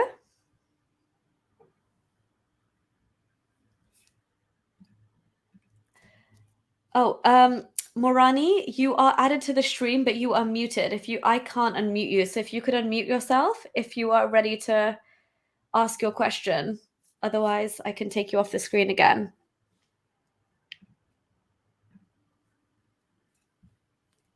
Hello? Okay, Some technical difficulties, maybe. maybe I can't unmute him at the moment, so I'll just remove him for a second. And Music Guy is a fantastic mod. Thank you so much. And he's put the link to Secular Spirits channel as well. So if you guys could all please go and subscribe before we finish this live stream, that would be awesome. And thank you so much for being an awesome mod as usual. Thank you so much, Music Guy. And Copycat is asking what is his channel's name. It is actually called Secular Spirit. The link is in this banner below. If you can see, there should be a ticker beneath us. And Music Guy has also put his channel in the live chat. So feel free to just copy paste that and give it a subscribe. Morani is trying to connect. I think he just dropped again. I will give him like another minute or so, Sure. Secular Spirit, if you want, and then we can sign off, basically. Yeah, sounds good. Atheist Allied Atheist Alliance, thank you so much for stopping by the way. It's always great to have you here. Al-Qaeda, ISIS, exactly, none of them have anything to do with Islam. It's just a coincidence. This is why I say, like, whatever Boko Haram, Al-Shabaab, all these people are doing, the first thing that comes out of the progressive Muslims' mouths are, that's not Islam though, that's not real Islam. And I'm always like, now that I'm not a Muslim, I don't know how you feel, Secular Spirit, but I'm just like, it's, you guys sort out between yourselves what real Islam is, and then we'll have a chat. Because I just, that every single person you meet has their own version of Islam. And I genuinely think, like, it makes sense when you think about the concept of God. I always think, like, when I see somebody, depending on the characteristics of that person, if the person is like naturally really like forgiving and empathetic and all of that, their God would be a reflection of them. If somebody's a lot more like angry and vengeful, their God would also be like representative of that. It's, you see that a lot. But this whole infighting with Islam and like what's real Islam and what's not, and what interpretation counts, and which hadiths are accepted and what's not, like, these are so many problems that community needs to solve and figure out for themselves. Because you have Muslims fighting amongst each other themselves all day.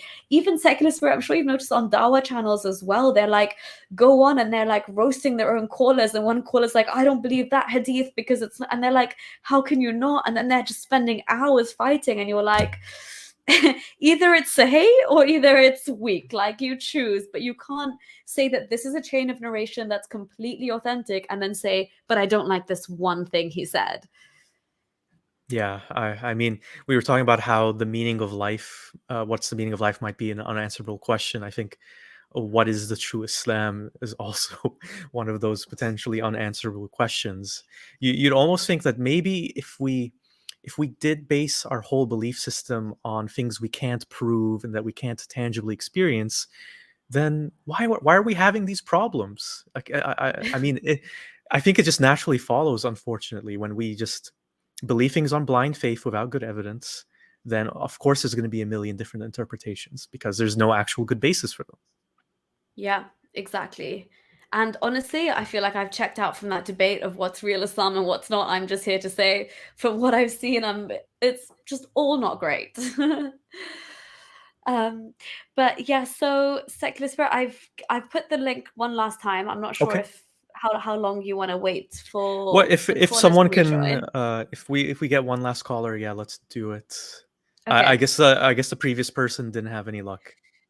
Yeah, no, they rejoined and then were dropped again. So, whoever's like wanting to jump on a call, this is like I've just shared the link now. So if you do want to jump on a call, just if you could join in the next minute or so, otherwise we will pretty much wrap this up. Morani, I know you wanted to come and say something. If you can join back in and have yourself unmuted, we can answer your question. But otherwise we will kind of call it a day. Yeah, a great message from Dean Kruger. I'm not familiar Yeah. with Dean, but thank you so much for joining. I hope you got something valuable from our conversation. I definitely did. It was great to just hear your own perspective on leaving Islam, because uh, it just makes me realize how, while it was such a struggle, that it was so worth it. And I think for people who are questioning Islam, it is worth it to just take the time to, whether you want to, whether you're thinking about leaving Islam or you just have questions, just look into those things for yourself and then see where it leads you. And you shouldn't be afraid of doubt. Doubt is a good thing, because if there's doubt, that means that there's some kind of problem that you need to figure out. Whether Yes. that's religion or your relationship or your job, whatever it is. That doubt is like a red flag. This is a red flag. Yeah. Look into this some more for sure. And honestly, like as I was saying, because I kept pushing those tiny moments of like actual cognitive dissonance, or like having me see reality and then knowing my belief was like stuck in this way, having to kind of make those two things collide, and now not needing to do that is just the best thing ever, because that was actually that was my brain kicking in and saying something doesn't add up here. But you have to ignore it as a Muslim. That's your duty almost. So now that you don't have to ignore that, and you actually, when something seems off, it is off for a reason, and you find the reason it is, there's no turning back. But again, that journey looks very different from everybody, and we're not here to tell anybody what to think or how to think or anything like that. We're just sharing what we've been through. Masihi Muslim, thank you so much for the super chat. Masihi Muslim is saying the good and bad is in the mind. The holy books show you all the signs, and it's up to you to control your mind to make it hell or heaven. I that's It's quite an intense. I don't know, it's an but Secular interesting Spirit, I was just gonna name, say, I because know, I think it's Muslim. I think Masihi is like Christian. Like, Christian, yeah, is so he saying Christian Muslim. Masihi as in Christian? So he's a I think so. How Christian. about I one up this, and he's in the studio with us. Would you like me to add him to the stream, and then we can take this Sure, last let's do call? it. I know this call-in was for ex-Muslims and atheists and questioning Muslims, but Why not? why not? Okay, Masihi Muslim, thank you so much and welcome. Muslims for Jesus. Okay. Oh, interesting. Hello, can you hear us? Thank you for having me in your stream, Nuria. That's okay. Can Welcome. you hear me? Yes. We can hear you. Okay, good. So basically, I just shared this with you. The good and bad is in my mind. This is a song I wrote years back, and it starts with angels are not from heaven, and the devil and from hell. If you go around in this muddy world, you'll know and you'll tell. You know. So basically, this was when I was pretty young, like I was in my early 20s, 21, 22, something like that. And basically, yes, for self-made people, and you do not need something called faith, but majority of the people are depending on a thing called faith. They work hard, and when the thing is they can't achieve the results they want to, instead of going, berserk, they say, okay, it's God's will, and that gives them some sort of, satisfaction in the sense that it keeps them from going wild, or taking out their anger and frustration on others. So I think, so in that sense, religion is a good thing to have faith on something. But if you go overboard and you start saying, okay, everything is going to be dictated by my faith, that is becomes a big problem. Yeah, so I get what you're Do you saying. get You're the saying point that I'm if you, making? yeah, so you're So basically where do saying, you draw the line, though? Where do you draw the line mm, between faith being a good thing and it being too much faith? How do you know where the line is? Well, the thing is, do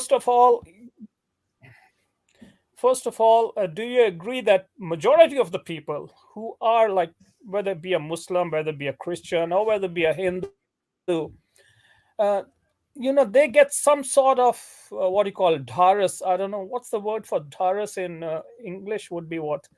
Some sort of satisfaction that, okay, things are not working the way I want them to work, but okay, maybe it's God's will or whatever.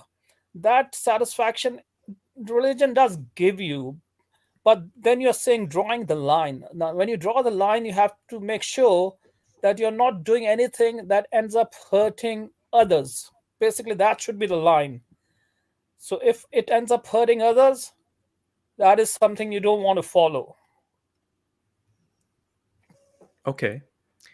What about the things That's it. where Go it ahead. doesn't seem, well, what if, because the problem with Islam, in my own experience and what I do know about Christianity, is there are things in there that seem like they're for the benefit of people, but they have unintended consequences, or they just result in all of these things that maybe the person who first instituted them had good intentions, but then they led to all the suffering. And the best example I could give of that is telling people that there's a hell that awaits you after death if you sin, or you don't accept Jesus if you're Christian, or whatever. So that seems like it's a positive thing because it's guiding people to Jesus, but then it's creating all the suffering from people worrying about sinning and worrying all the time that they're going to hell. Do you see what I You mean? see, this is one thing. Now, if you are following a religion, I totally get your point. You see, the thing is, if you're following a faith because you're going to go to Jannah and all the other stuff, then you're doing it for the wrong purpose. Because if you look at it, even this Masih Muslim, what is a Masih Muslim? A Masih Muslim is one who follows the teaching of Christ. And even in the Quran, it states God placed in the hearts of those who followed Jesus compassion and mercy. Now, once it is filled with compassion and mercy, he or she becomes a positive element for the society. Now, if a heart which does not have compassion and mercy, be it a heart of a Muslim, a Christian, a Hindu, or an atheist, I mean, it's no good for the society. So, a heart filled with compassion and mercy is very, very is something which is needed in the society. And if you follow the teachings of Hazrat Isa, Jesus, he said that if you go to the altar to pray, now you're praying to God, and if you remember that you hurted your neighbor or your neighbor is upset with you, forget your prayers. First, go and mend your relation with your neighbor. So, what importance is the teaching giving? Is no, the vertical relation is not that important. The horizontal relation is more important than the vertical relation. Only if your horizontal relation is good, your vertical relation will matter. Otherwise, no good. Your prayers won't be heard. Forget about Jinnah. So that's the teachings of this Masihi Muslim, and that's the teachings one should follow.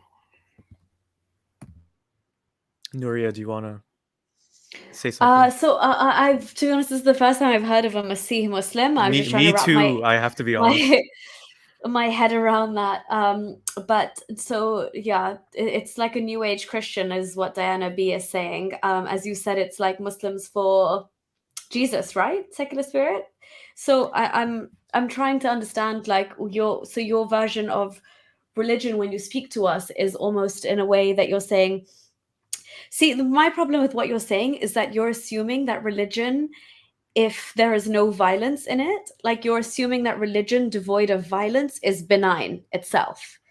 And I can't, especially in a religion like Islam or even Christianity, I can't say that it's a benign concept. We talked about the other things as secular spirit was mentioning. What about, missing prayers or burning in hell forever? That there's genuine feelings and psychological reactions and emotions attached to that. And then if you look at things like religions like Islam, for example, before you even reach the phase of violence, which comes very early, but before you get to the concept of violence, you are stripping women of their rights. You are allowing children to be married off. You are allowing sex slavery. There are things that are happening without the need for even it getting to the point of violence. And as somebody, I think it was Diana herself who mentioned in the comments that, oh, sorry, Copycat says the road to hell is paved with good intentions. And as we were mentioning slippery slopes before, I think this is just another case of a very, very slippery slope. If the bad outweighs the good, it's not worth holding on to it and assuming that it's all benign. And also the fact, I'm just going to say it's not benign because whatever you are, as an atheist, I'm sorry, I have to say, if you are whichever side you're going on, either way, you're not acknowledging reality. You're still living up to some level of fantasy that, according to you, is absolutely fine until it reaches the point of violence. And I say, no, cut that fantasy out and start accepting things for how they are and be that good person without the need for religion to tell you to be good like that. Even if we need the golden rule, then let's take that golden rule, which is it's pretty much universal, and let's build on that. But you can't just say that violence is the cutoff, because there are so many other implications religion has before it gets to the point of violence. It's just Islam is very niche in that it has so much violence, and it was spread by the sword and it was cemented by the sword. But that's my take. And I completely agree with you, Nuria. Yeah. I totally agree with you. I totally agree with what you're saying. Yeah, basically, I do. What we have Mm-hmm. to do is basically now we have come to us. We are living in this internet age, social media age. We do not have to hold on to those old teachings and all those hadiths. That is stupid to me. It's, I mean, after all these in internet information, we have everything. We should have the ability to decipher stuff and say, okay, this is what we're going to take and this is what we're going to leave. Now, even for what I say for an atheist, what I say, an atheist is an A grade theist.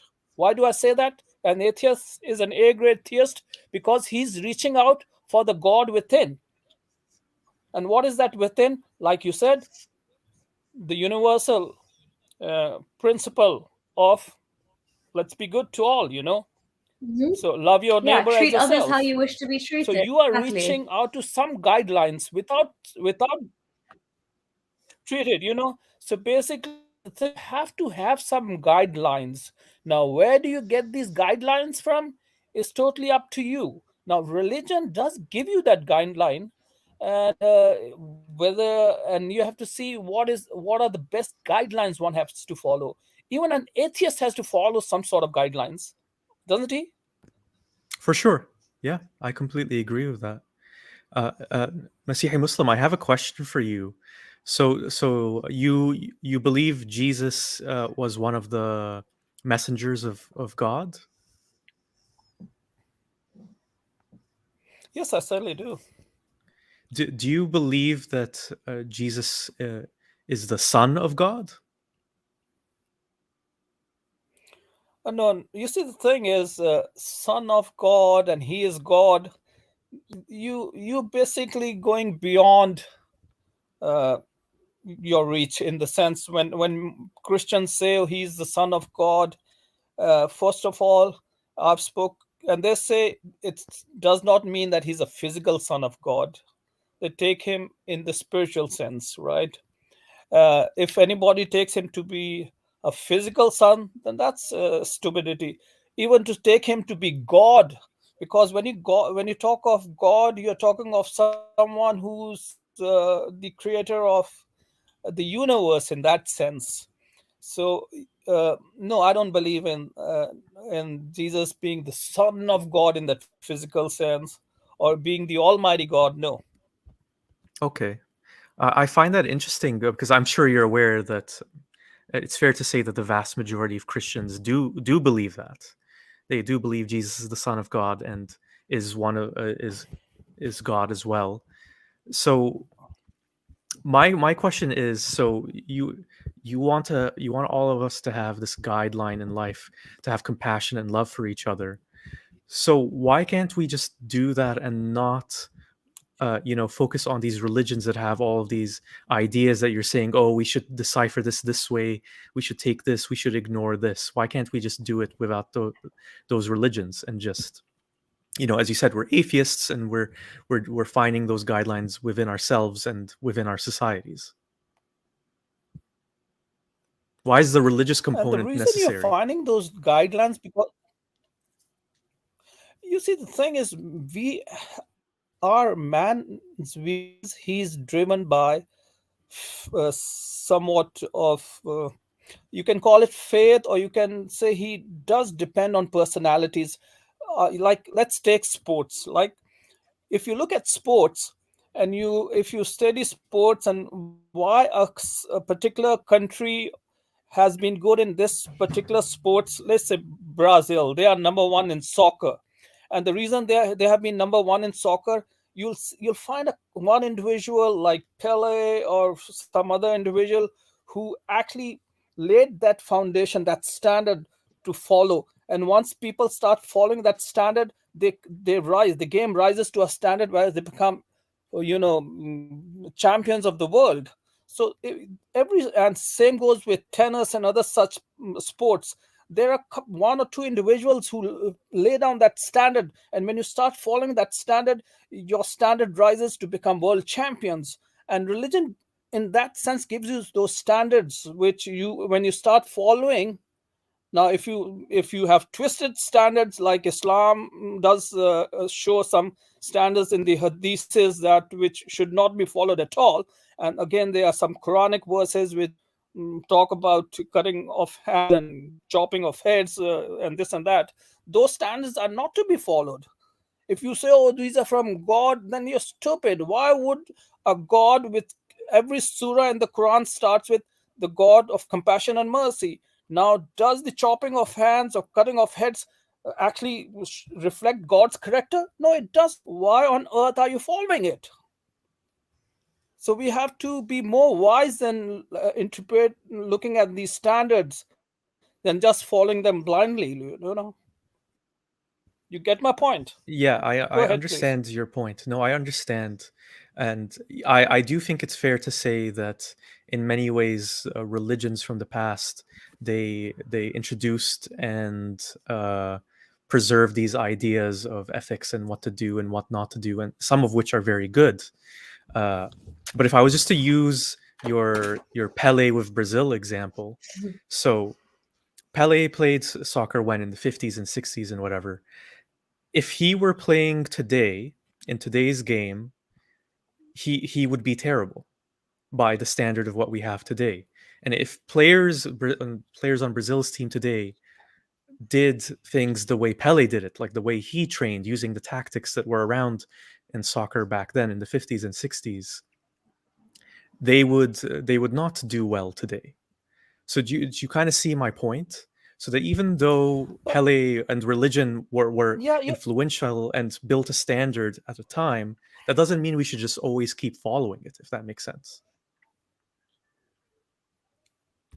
exactly. I'm with you. You see that, but to state that the Pele standards were terrible compared to that would be a little bit. Oh, you're going. Oh, really. They Well, were well, not only in the sense of terrible. People if loved he was playing what he today, I did. think it's Of fair to course, say he they would be can be terrible. approved on. Exactly. So, And when that other part is no go ahead, longer Nuria. serving That's going us, to be a you tough thing. should you should get rid of it, right? Which is why I wanted to ask you just personally, are you Masihi Muslim because you didn't resonate with Muhammad's way of doing things and the example of his life? Is that why you give Jesus more credence, if that makes sense? Is it because Muhammad was violent and he was a warlord and this kind of military leader? Is that why? You see, the biggest miracle of Jesus is actually not in the Bible. If you ask me, the biggest miracle of giving life to the dead or giving eyes to the blind, actually the biggest miracle of Jesus is found in the Quran, because when it says all those who followed him, God filled their hearts with compassion and mercy. Now, this is an ongoing miracle. Anyone who follows Jesus, his heart is filled with compassion and mercy.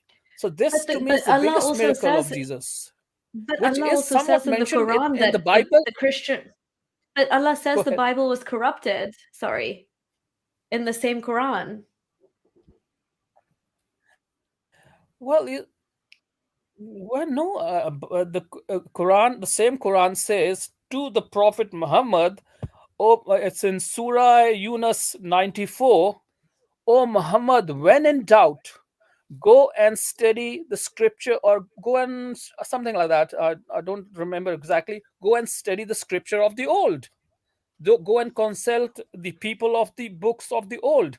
So No, it's but their endorsing books it. were It's not corrupted, and that's rejecting why it. they are the wrongdoers now, and that's why they're going to hell because they allowed their scriptures to get corrupted, which we don't. I mean, I couldn't tell you even when I was a Muslim when the Bible was corrupted or how it was corrupted. That's a claim that Muslims make because it's in the Quran. But yeah, they definitely consider Jesus a prophet, but they definitely think that both the Jews and the Christians have had their books corrupted, and this is the only perfected book as it stands is the Quran, and that's why it's the final one, and Muhammad is the seal of the prophets. But you see, I just quoted you Surah Yunus 94. It Yeah, says, let's "Oh just pull that Muhammad," up one it's second. actually addressing Prophet Muhammad. "Oh oh, Muhammad, when in doubt, go and consult the people of scriptures," or something like that. Yeah, so if there's a contradiction, So I can see so that surah it's now. endorsing it. It's endorsing it, and then by the same token, when it actually says that it's been corrupted, there's a complete contradiction, right? Exactly. There are a lot of contradictions in the Quran, not just Exactly, this but then one. the Quran says if this was not a book from Allah, you would find in it many contradictions, doesn't it? Yeah, it does say that. So And clearly there it's are not a book from Allah, contradictions right? because There are. the Arab hegemony is at play. Yeah, Oh, You see, the thing yeah, that go on, is Cyclosphere. really bad in Islam is. Go ahead. Did you read? Did you consult 1094 Surah Yunus 1094? Yeah.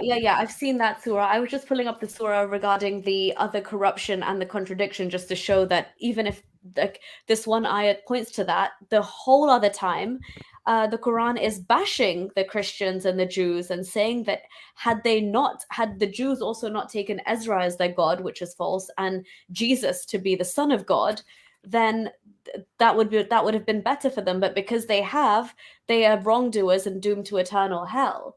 So there is a massive contradiction. I know this one ayat you're looking at justifies your position, but it's still very vague and weak because in everything else, the Christians and the Jews are separated from the Muslims as being on the right path. And then, as we said, if it's a book of contradictions, it wouldn't be from Allah. And you even agreed that it is a book full of contradictions. It is. I mean, basically, again, now if you look at Surah Al Imran Mhm. 355, it clearly states all those who follow Jesus will be superior till the day of resurrection. Those who do not will suffer terrible agony. They will have no one to help. And here, if you look at, they will have no one to help. Even Prophet Muhammad will not be able to help those who do not follow Mhm. Jesus. Yeah, I mean, so So, as I said, there are Secular Spirit, do you contradictions, want to but say we have anything on to this? Because cherry I pick this and is need to the have the yeah. brain to cherry pick. This is a very cherry picking version of Islam, obviously very like pro Yeah. Jesus. So it's a very niche take, but we could be here hours saying why Islam does not allow like that in that belief in Jesus as like the real and like the real example to follow, because obviously Muhammad and Jesus are insanely different in their behavior as we see them act out as prophets. But yeah, I don't want to get too lost in this Jesus conversation unless you want to.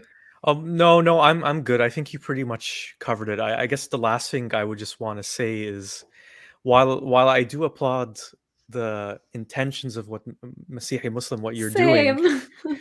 um, I find it difficult to know how this could be kind of copied or emulated by other people in a way in which they would have the same beliefs and practices as you, because uh, every person could interpret things in a different way from you and say, well, this is actually a sign of compassion, while someone else will say, no, this is actually an act of cruelty. And that extends to even things like slavery. There are some Muslims who would say that taking slaves from as captives from war is actually an act of compassion, as just Yeah. one example. And the problem with the game of picking and choosing and cherry picking and interpreting things the way you like it is just that others will definitely disagree with you, and it doesn't seem like a good foundation or basis to have a religion or guideline in your life. And I guess that's all I really have to say about it, although I do applaud that I think you do have good intentions. Yeah, I also just want to say, like, anybody who comes I'll here and tell you, tries to make their own version or believe in things that are devoid of the violence in Islam, I have nothing but respect for you to try and make that worldview. But unfortunately, as Claudius mentioned in the chat, the debate between Muhammad and Jesus and who amounts for more and what the Quran says is literally a debate between theists. That's not really something that concerns us for this stream anyway, because it was just more about the overall meaning of life and what impact religion has on that. If you have anything else to say about the meaning of life, then thank you, we'll take your question. Otherwise, we can wrap it up. thank you, You get the last word. Yeah. thank you, thank you, Nuria, for the time, and thank you for having me on your panel. Bye for now. Thank you so much. Bye Thank you for bye. coming. Appreciate you coming. Thank you. We've got another super chat. Thank you so much. Do we know what God wants with our obedient souls?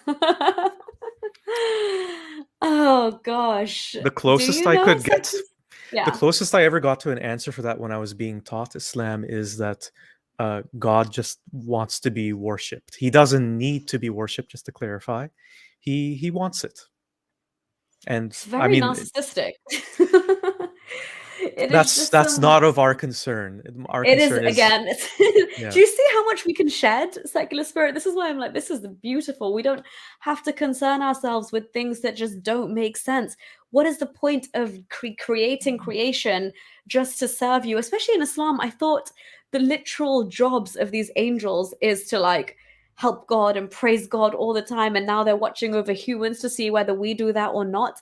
Yet the in Islam, the concept of whether you are going to go to hell or heaven is apparently preordained and predestined at the point of like inception anyway. Yeah, Conception, it's sorry. it's a bit of a Yeah. contradiction there. Like, I personally Again, don't think another you contradiction. can. Yeah, I don't think you can really have free will or control of your actions while also having an omnipotent, all powerful, all knowing God. But anyway, that's a subject for another video as well. Yeah.